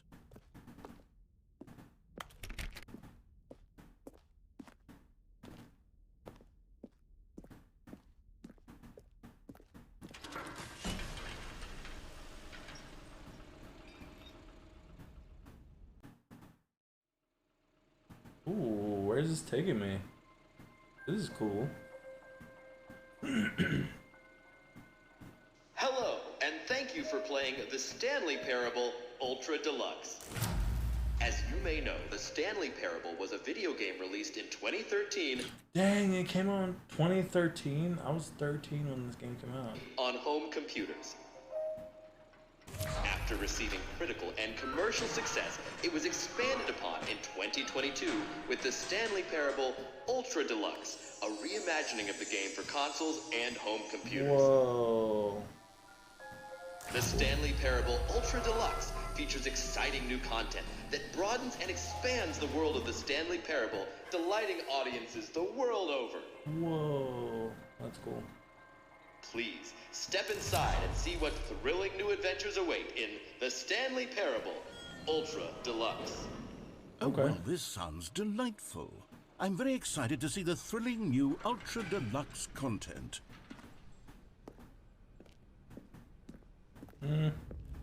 Let's go back. I can't. Okay, so far it's an elevator. Nothing special yet, but I'm sure it's just the beginning of a mesmerizing adventure. Why isn't it moving? Is it broken? What's going on here? Should we be moving somewhere or... oh, there we go. All right, finally, at long last, it's on to the new content. I've never been more ready. Let's do it.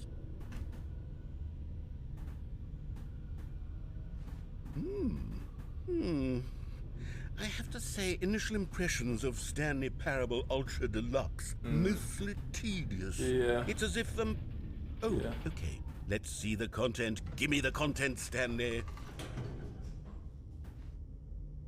No, I think I'll stay in here and see how you react.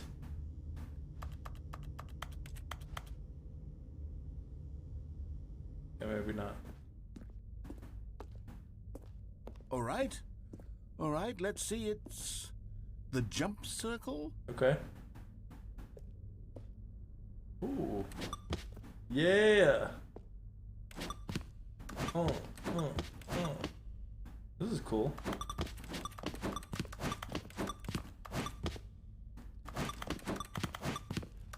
Yeah. Oh yeah.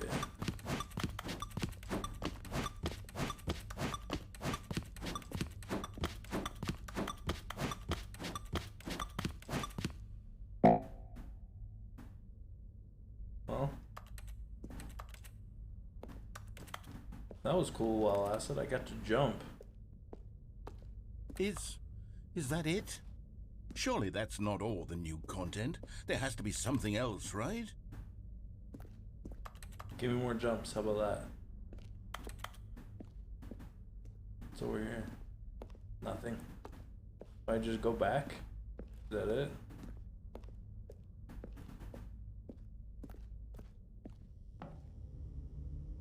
No?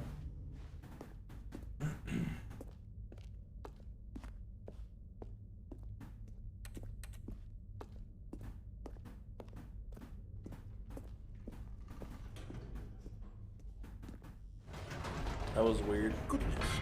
Another elevator. Stanley, I have to say, Initial impressions of this game are not positive. It's just elevators and jumping. Is this what passes for exciting new content? No, If you're this is telling new me. content, then I could just read you the whole dictionary. There's 20 hours of new content right there. Hell, I could count to 30 trillion. You could put that on the box. The Stanley Parable Ultra Deluxe, now with over 1,000 hours of new content. And oh, wait. There's more. Very good. Yes. I knew there had to be something else. Let's see it.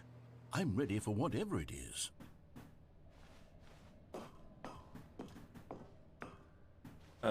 Thank you for enjoying the new... That's it? What? Oh, you've got to be kidding me. You see, Stanley? This is what happens when greedy video game developers with no respect for their fan base rush a cheap expansion to market for no reason other than to make an easy dollar. And don't get me started on the level of craftsmanship that's gone into it. In fact, I'm looking right now at the game's achievements, and it's hard to believe one of them actually says, "Test achievement, please ignore." Wait, I want to see. I'm not playing on big picture mode, so I can't see. What quality assurance department signed off on this? I'm infuriated and I'm offended, and I intend to find these people on Twitter and hold them personally accountable. It's my fault, Stanley. I built up too much anticipation around the new content, I'm afraid. It could never have lived up to such expectations. If you're still with me, why don't we just reset the game, and we'll try to get back to what the Stanley Parable is really about. No frills, no gimmicks. Just you and me having a great time together like always. What do you say, friend? Nah. What the...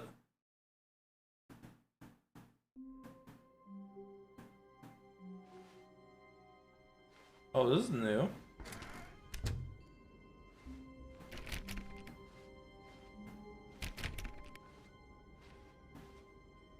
Whoa.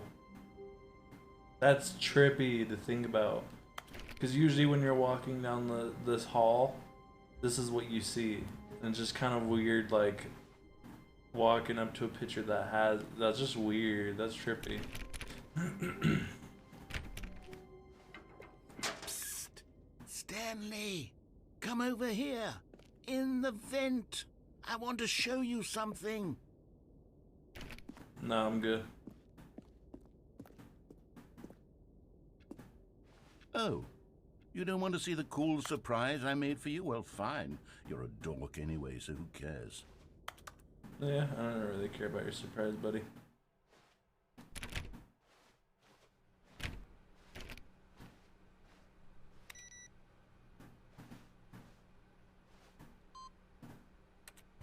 Input received.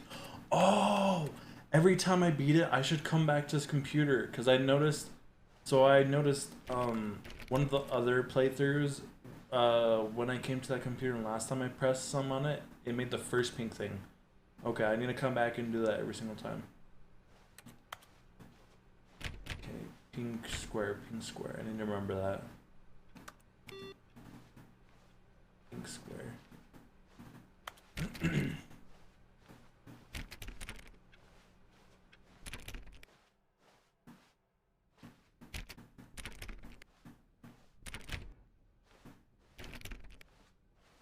When Stanley came to a set of 2 open doors, he entered the door on his left. We probably can enter the door on the left because there was still much to do. Like actually going down the hallway versus just like going up and down. Yet there was not a single person here either. Feeling a wave of disbelief, No. Stanley decided to go up to his boss's office, hoping he might find an answer there. No, he nailed it shut. No, that bastard. This is the only thing. The whole reason why I bought this game is for the broom closet, man. He actually locked me out. That's smart. He knows I would psychologically abuse him with Coming to a staircase, Stanley walked upstairs to his boss's office.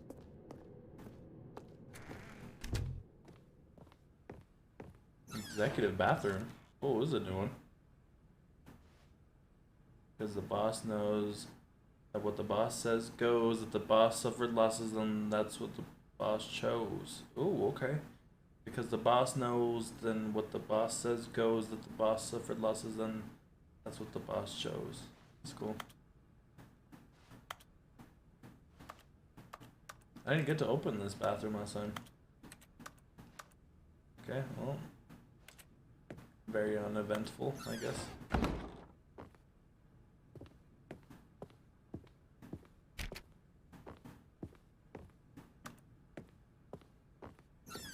Whoa, this is new.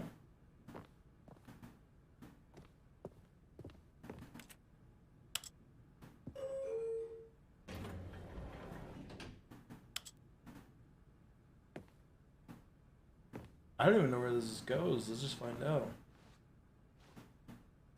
Let's go up.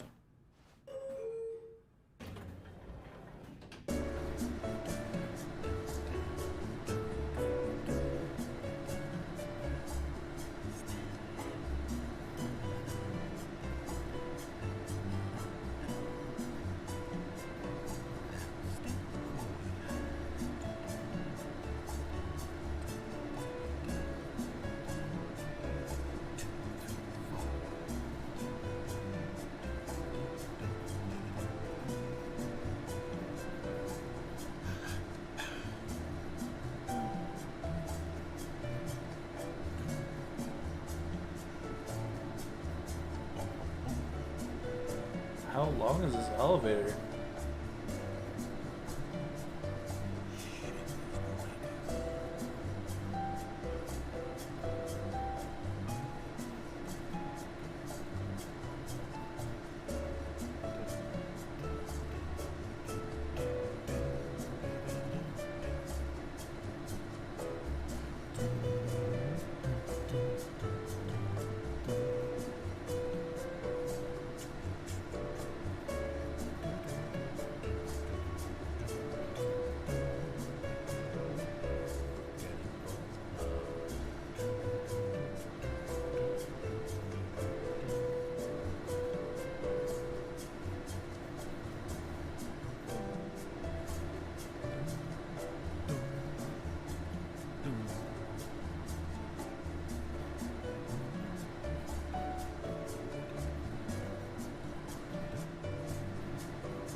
Am I missing something here?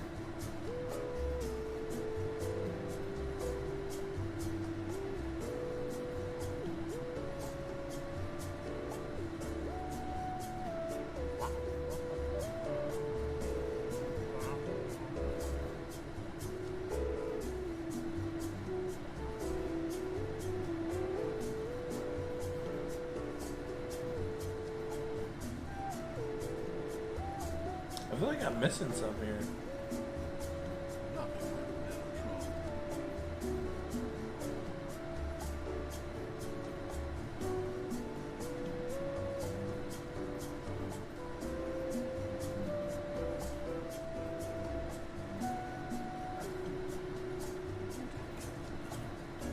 Okay.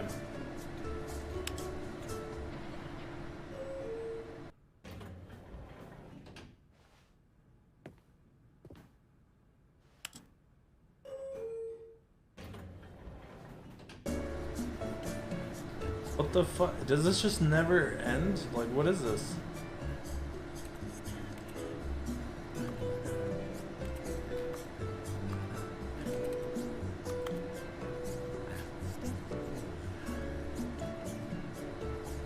Does nothing happen if I just chill in here?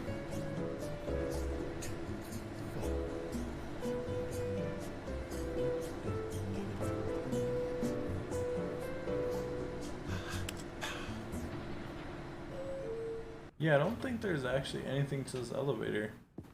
It's just kind of a troll elevator.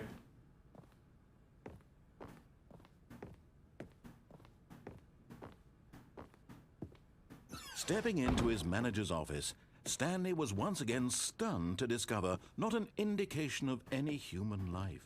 What could it mean? Stanley wondered aloud to nobody.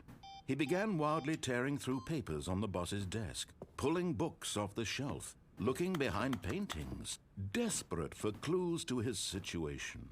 But his attention was caught by a keypad behind the boss's desk. What could its purpose be? In fact, this keypad guarded the terrible secret that lay buried below his feet. And so the boss had assigned it an extra secret PIN number, 2845. But of course, Stanley couldn't possibly have known. Yet incredibly, by simply pushing random buttons on the keypad, Stanley happened to input the correct code by sheer luck. I'm just that good. Amazing. He stepped into the newly opened passageway.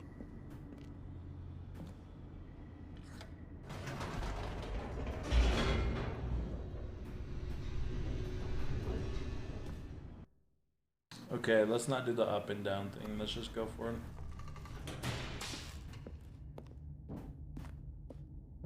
Stanley walked Whoa. straight ahead through the large door that read Mind Control Facility. Although this passageway had the word escape written on it, the truth was that at the end of this hall, Stanley would meet his violent death. Ooh, yay. That sounds pleasant. The door behind him was not shut. Stanley still had every opportunity to turn around and get back on track. No, I think I'm okay. At this point, Stanley was making a conscious, concerted effort to walk forward and willingly confront his death. Yep. Sounds good to me. See you.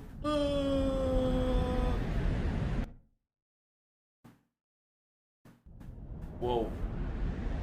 I'm alive. As the machine whirred into motion and Stanley was inched closer and closer to his demise, he reflected that his life had been of no consequence whatsoever. Yeah. Stanley can't see the bigger picture. Yeah, he that's doesn't true. know the real story, trapped forever in his narrow vision of what this world is. Perhaps his death was of no great loss, like plucking the eyeballs from a blind man. And so he Jesus. resigned and willingly accepted this violent end to his brief and shallow life. Farewell, Stanley. Farewell.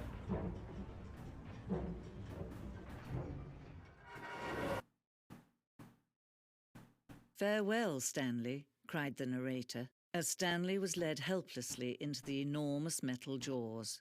In a single visceral instant, Stanley was obliterated as the machine crushed every bone in his body, Oh. killing him Jesus. instantly. Oh!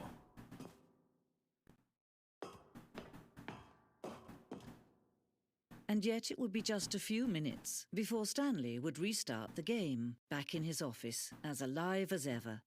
What exactly did the narrator think he was going to accomplish? When Whoa. every path you can walk has been created for you long in advance, death becomes meaningless, Whoa. making life the same. Do you see now? Do you see that Stanley was already dead from the moment he hit start? Wow. Look at this. Take out the office layout. Nature paintings. This is cool. Corridor.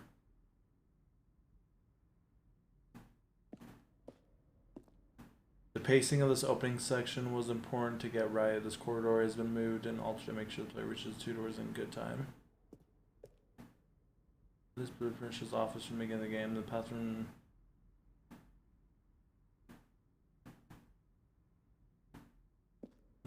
okay. Oh, the 3 doors. Okay. The 2 doors.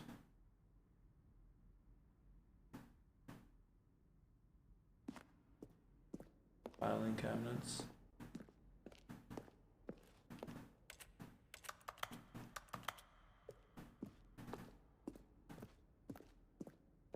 Office computers.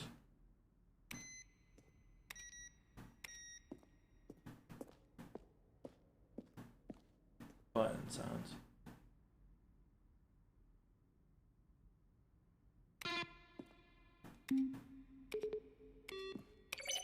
Oh, cool.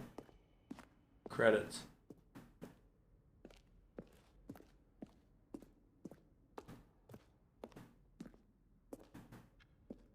Office clock. Oh, hey, oh, never mind. I was gonna say it's following my time, but it's not.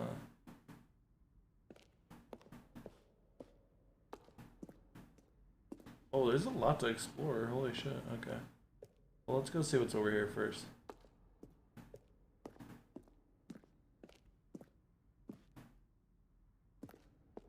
Maintenance room. I don't think I've been there.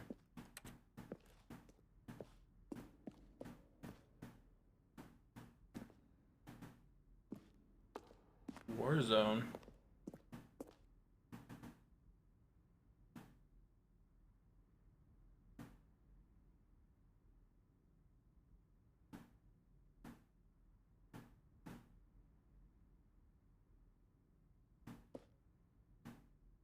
Whoa, that kind of looks Tron-esque.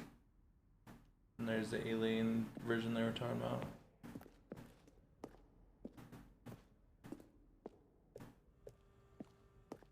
Narrator emails.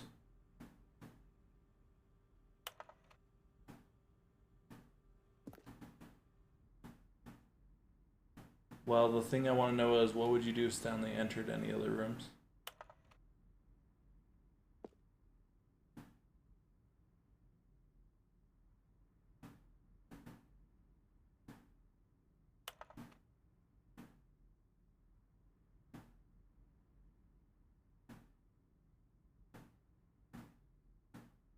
That looks like a scam.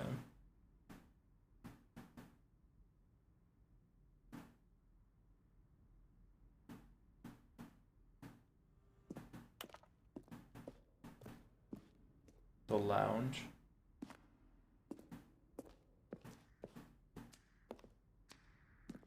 The apartment timer.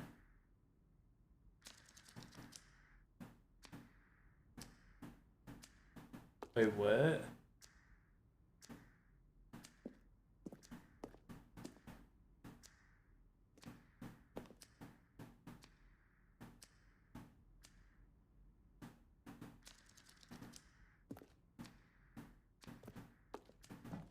Is this place spoiling like endings for me?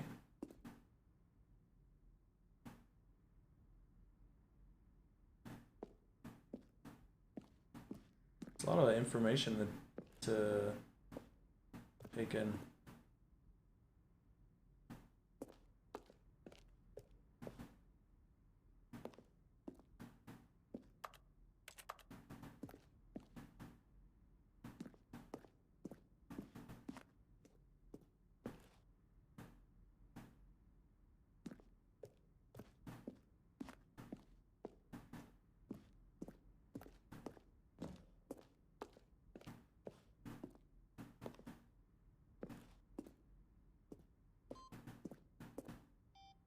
So we're here.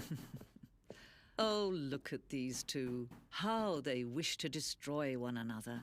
How they wish to control one another. How they both wish to be free.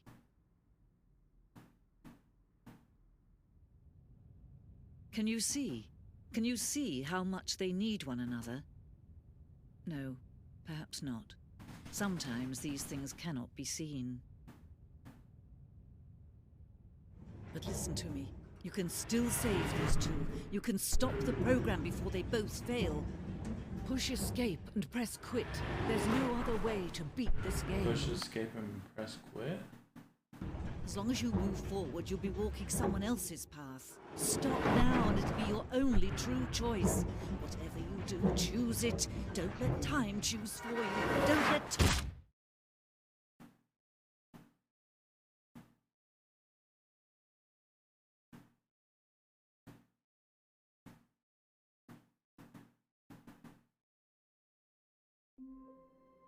Okay. Psst. Stanley, Nope. come over here. Oh, you don't want to see the cool surprise I made for you? Well, fine. You're a dork anyway, so who cares? Alright, let's find the computer that has pink on it.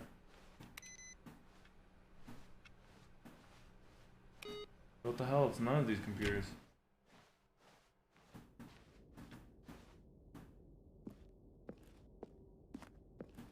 Oh, never mind. You're not a dog.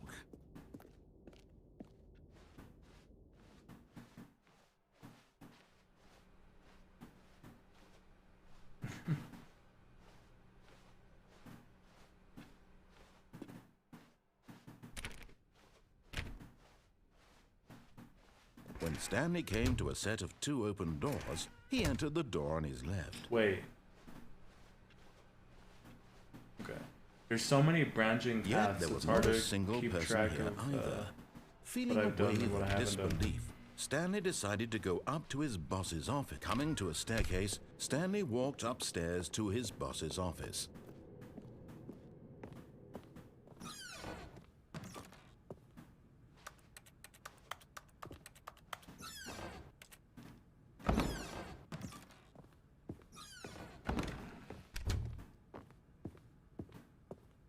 The moment he entered his manager's office, Stanley froze in his tracks. Not a living soul anywhere. Could he really be all alone? This was too much for Stanley to take, too much for any man to take. He fell to his knees, bursting into half moans, half sobs, the guttural retching of life from a man denied any hope, any reason to keep going. Here on the floor, he lay prone, paralyzed by fear for nearly a full hour. But when at last he began to move about and survey the situation, he found a keypad behind the boss's desk. What could it mean? Was it a sign of hope for Stanley's future? Alas, it was not. For although this keypad guarded the terrible secret of Stanley's past, it had been assigned a 4-digit code so devious and so random that no man could ever hope to guess it. 2845. Statistically, nearly impossible to guess blindly, ever. Yet incredibly, by simply pushing random buttons on the keypad, Stanley happened to input the correct code by sheer luck. Amazing. He stepped into the newly opened passageway. Okay, so I'm trying to remember what I did on my last playthrough. Eventually I had to step through the vent as well to see what the ending is. Stanley walked straight ahead through the large door that read Mind Control Facility. Okay.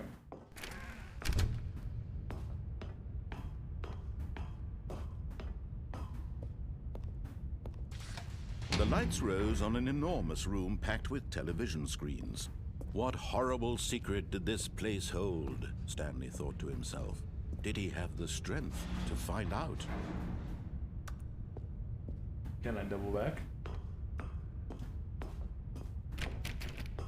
No.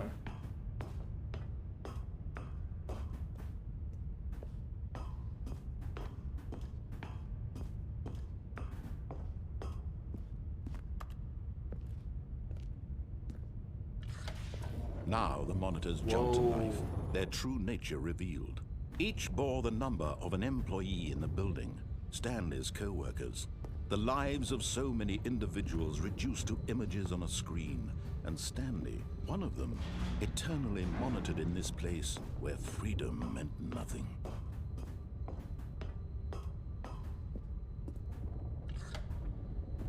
This mind control facility, it was too horrible to believe. It couldn't be true. Had Stanley really been under someone's control all this time?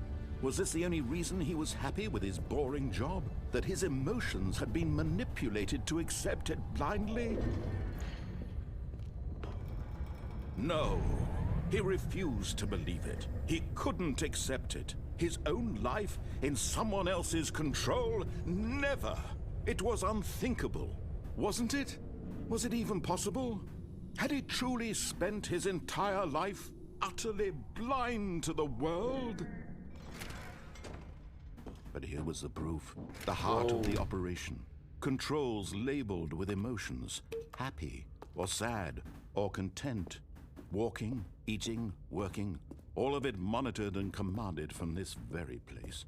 And as the cold reality of his past began to sink in, Stanley decided that this machinery would never again exert its terrible power over another human life, for he would dismantle the controls once and for all.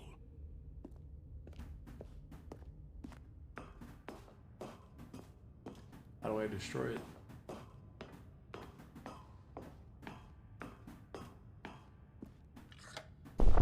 Oh, Stanley, you didn't just activate the controls, did you?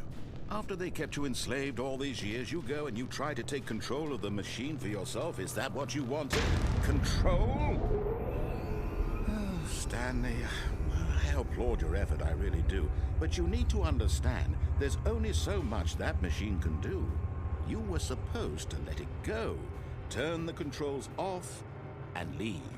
If you want to throw my story off track, you're going to have to do much better than that.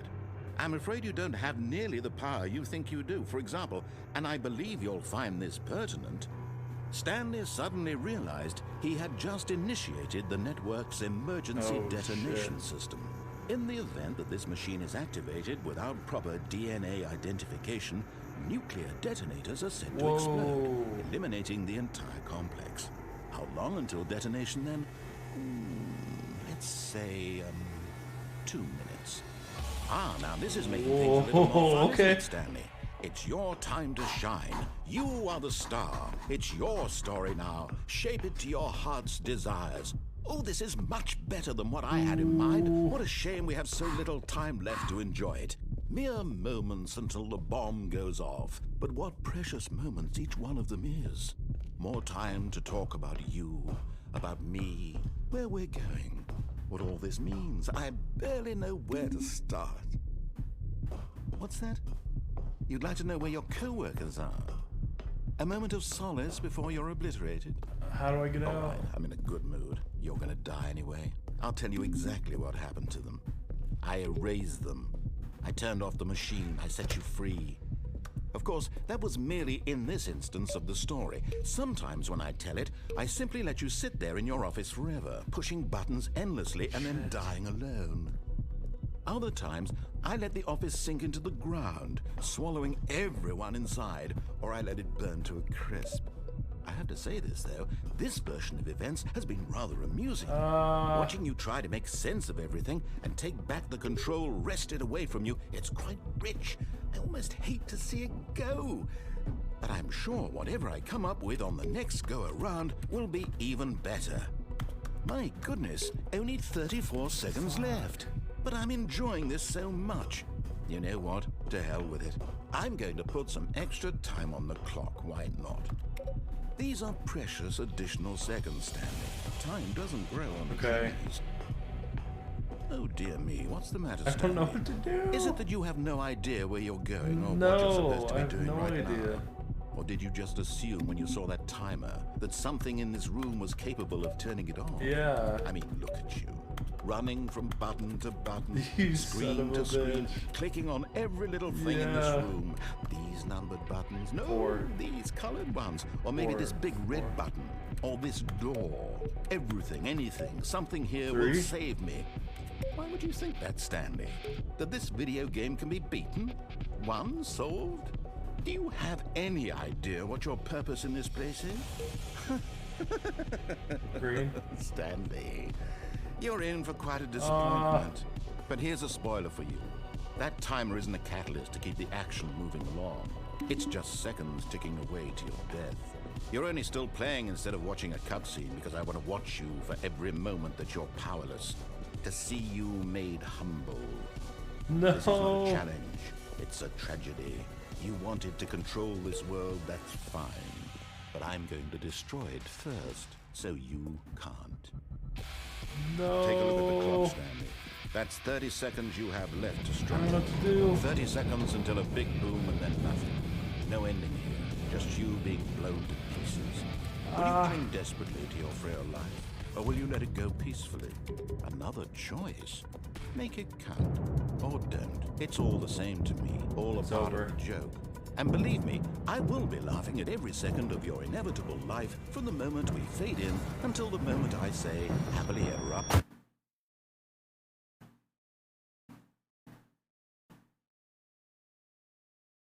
Is there not a way to escape that explosion? Interesting. Psst! Stanley! Come over here!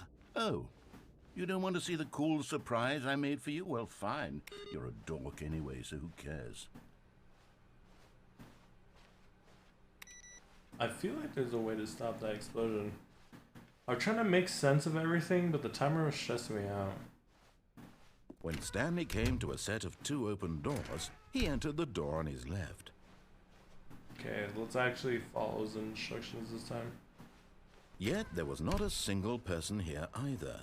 Feeling a wave of disbelief, Stanley decided to go up to his boss. Coming to a staircase, Stanley walked upstairs to his boss's office.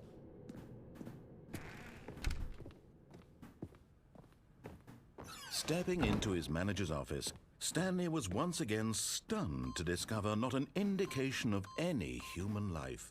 What could it mean, he wondered. Desperate for answers, he began turning the room over looking for clues that might unravel the situation, until at last he discovered a keypad behind the boss's desk. But alas, no code.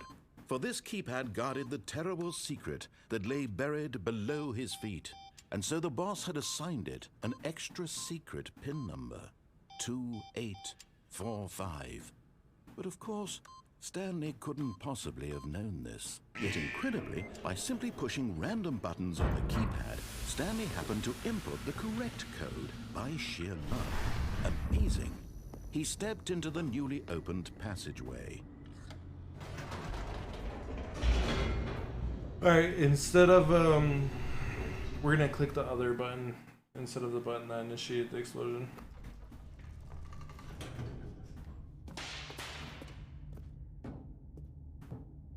Stanley walked straight ahead through the large door that read Mind Control Facility.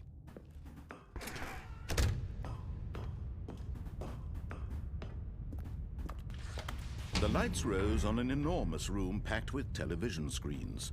What horrible secret did this place hold? Stanley thought to himself. Did he have the strength to find out?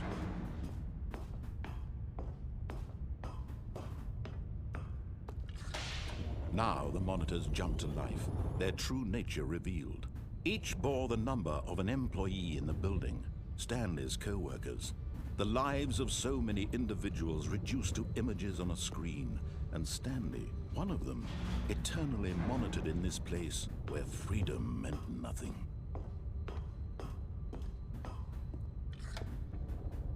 This mind control facility, it was too horrible to believe. It couldn't be true.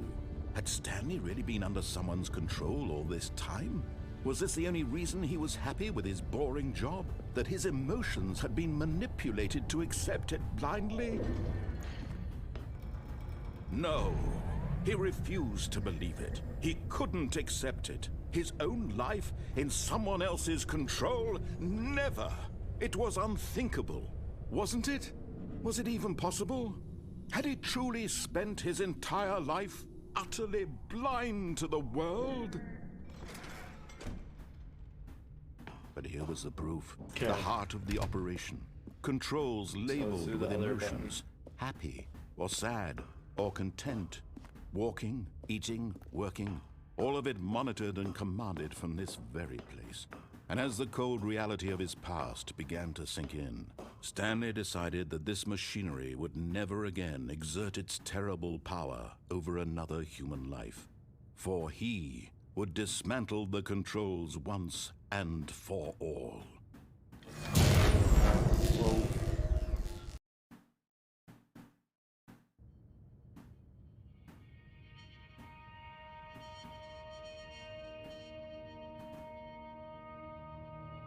Blackness and a rising chill of uncertainty. Was it over? Yes! He had won! He had defeated the machine, unshackled himself from someone else's command. Freedom was mere moments away. And yet, even as the immense door slowly opened, Stanley reflected on how many puzzles still lay unsolved. Where had his co-workers gone? How had he been freed from the machine's grasp? What other mysteries did this strange building hold? Okay, so doesn't know where the coworkers went. What was the things he said? How the machine let go of grasp of him, where his coworkers were. As sunlight streamed into the chamber, he realized none of this mattered to him, for it was not knowledge or even power that he had been seeking, but happiness. Perhaps his goal had not been to understand, but to let go. No longer would anyone tell him where to go, what to do, or how to feel. Whatever life he lives, it will be his. And that was all he needed to know. It was perhaps the only thing worth knowing. Stanley stepped through the open door. What if I don't, though?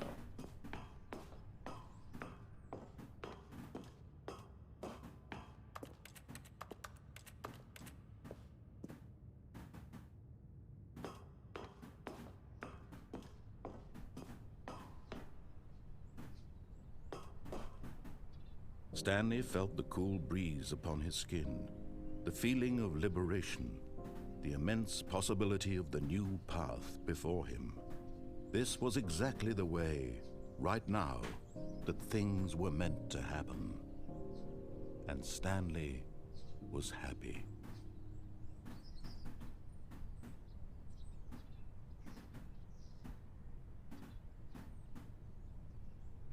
Beat the game, get your first achievement.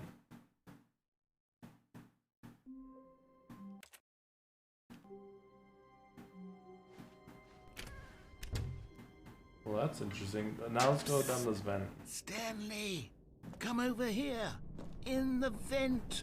I want to show you something.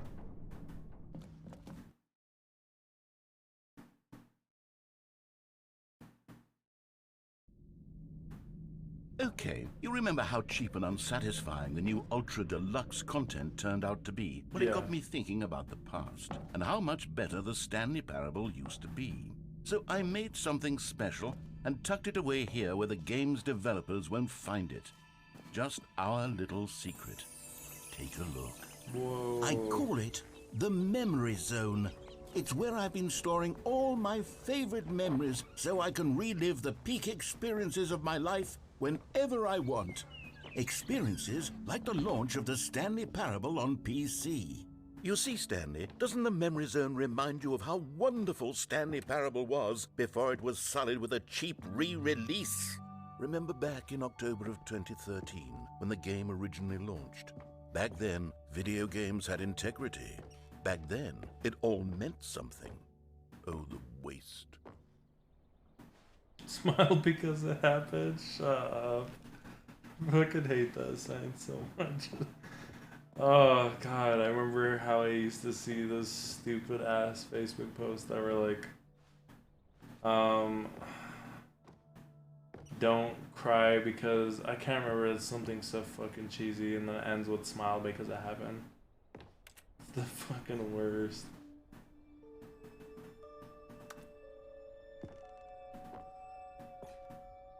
Don't play for 5 years. Is that an actual achievement?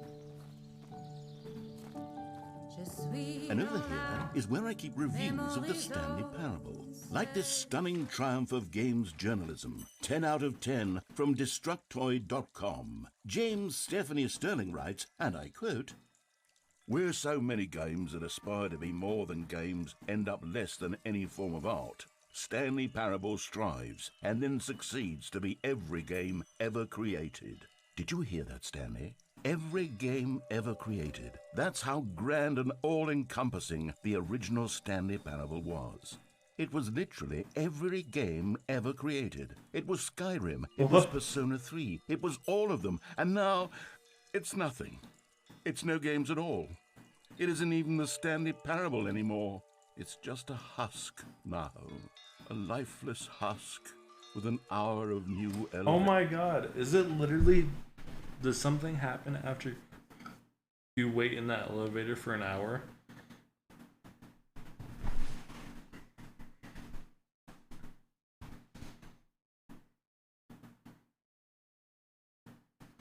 Data content.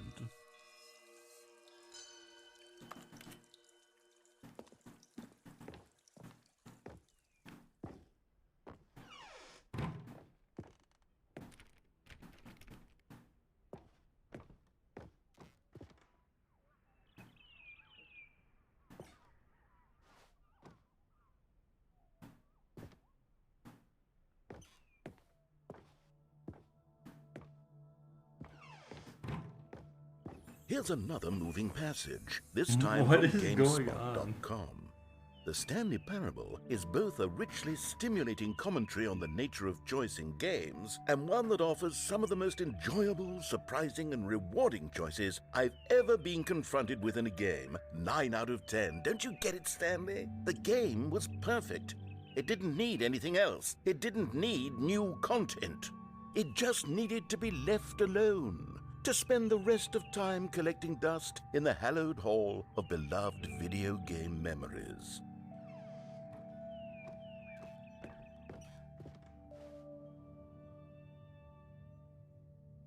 People play games because of what they can do inside them. Your game is very good at letting them know they can't do anything. Literally anything.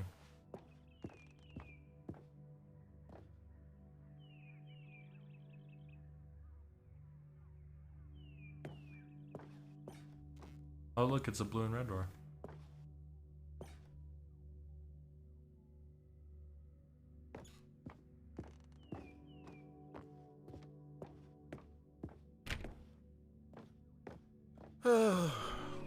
These were simpler times, Stanley. But I wouldn't give to go back to have it all over again. Wait, hang on. I don't recall this part of the memory zone before. What's this? What's down here? Oh no. Oh God, no. Stanley, it's a collection of reviews from Steam. Oh, no. The online video game distributor. I haven't looked at these in years. I can't even imagine what's been collecting down here. Surely these reviews were glowing as well, weren't they? I bet they're not. Oh, look at that. They put a not recommended review a game. Holy shit. Honestly, I could not be bothered to play this game to full completion. The narrator is obnoxious and unfunny, with his humor and dialogue proving to be more irritating than entertaining. Unfunny! I'm not trying to be funny. Shit. I'm trying to make a serious work of art. I suppose I could write up a handful of gags to insert into the Stanley Parable, but the game is already such a densely layered web of profound philosophical insights that I can't even imagine where I'd have the room to stick them.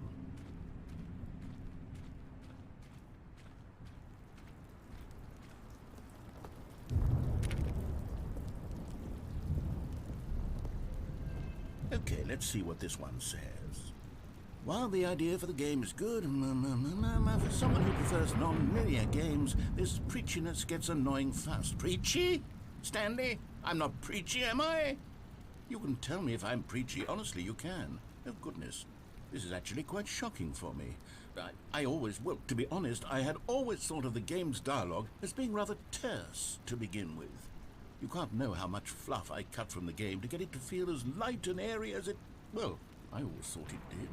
But maybe it wasn't. Oh dear. What an awful memory to have to hold on to. These black marks on my otherwise unimpeachable track record. I feel like a failure. Like I let these people down.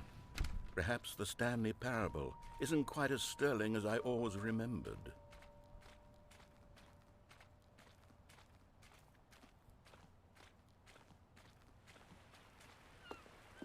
What's this one got to say? You constantly have to stop doing anything so the narrator can catch up with his long-winded explanations of what's happening. I wish there was a skip button. Jeez. A skip button? Well, yes. Yes, I think we can do that. If I'm truly too preachy, then then maybe letting you skip ahead for just a moment, surely it couldn't hurt. Not if it means we can strike these negative reviews from the record. Only positive reviews of the Stanley Parable. That's my motto today, and it's always been my motto. I'd do anything for the customer, Stanley. Yes, a skip button we shall have.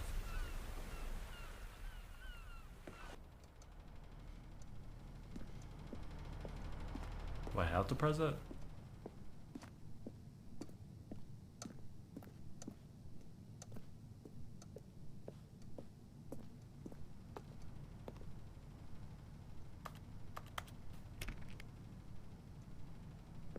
And here it is. Go ahead and give it a shot. I'll pop you forward in time so that the second my incessant droning starts to bore you, with just the push of a button, you'll have zipped right past it. It's what the players have been asking for, and I'm very proud to have delivered. No more listening to me rambling on and on and on. No, no, no, no. The Stanley Parable is a game for the people, and if the people want silence, then by goodness, that's what they're going to get. Well, don't sit around waiting for me to shut up. Go ahead and make me shut up. Here, we'll pretend that I've just begun an interminable monologue, and it goes something like this. The story and the choices, or what have you, and therefore by becoming it is, so on and so forth, until inevitably we all until the end of time, at which time everything all at once, so now you see, blah blah blah blah blah blah blah blah blah blah blah blah blah blah blah. We've eaten too much and it can't be just yet, no, until 245. Got the logic of elimination working backwards, the deduction therefore becomes impossible to manufacture. It went on for nearly 10,000 years, until just yesterday, here and there, forward and back, and never a moment before lunchtime. It can't be. It's the only thing there is. How many billions left until so much more than forever ago? Which is why I say, the story and the choices, oh my or what gosh, have you, and therefore by becoming it is, so on and so forth, until inevitably we all until the end of time, at which time everything all at once, so now you see, blah blah blah blah blah blah blah blah blah blah blah blah blah blah blah. We've eaten too much and it can't be just yet, no, until 245. Got the logic of elimination working backwards, the deduction therefore becomes impossible to manufacture. It went on for nearly 10,000 years, until just yesterday, here and there, forward and back, and never a moment before lunchtime. It can't be. It's the only thing there is. How many billions left until so much more than forever ago? Which is why I say, the story and the choices, Jesus or what have you, Christ. and therefore by becoming... Oh, you're back, you see. You were only frozen in time for a few minutes, but it was plenty of time for me to deliver a long, rambling monologue full of unnecessary verbal flourishes and lengthy ruminations on the nature of choice in video games. Of course, I happen to believe it was perhaps one of my more profound such ruminations. Well there, sport. You really did catch me rambling on a bit, didn't you? But that's the power of the button. The minute I start to go off on a thoughtless display of self-absorption, it's right. Okay, welcome back, Stanley. Now, I should say that the amount of time the button has been skipping through is becoming longer and longer. That last one was, well, I want to say maybe 30, 45 minutes? Stanley, please don't push the button again. It's been 12 hours. You've just been frozen there. I don't know why the skips are getting longer, but they're really... Oh, Stanley. Whoa. You're back. You're Whoa. back. Oh, my goodness. I have someone to talk to again. Stanley, I think it's been a week. Or 2 weeks.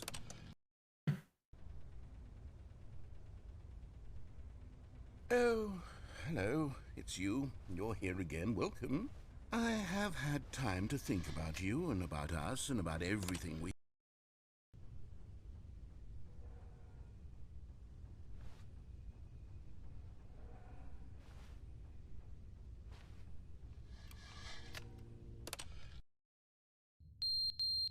Oh.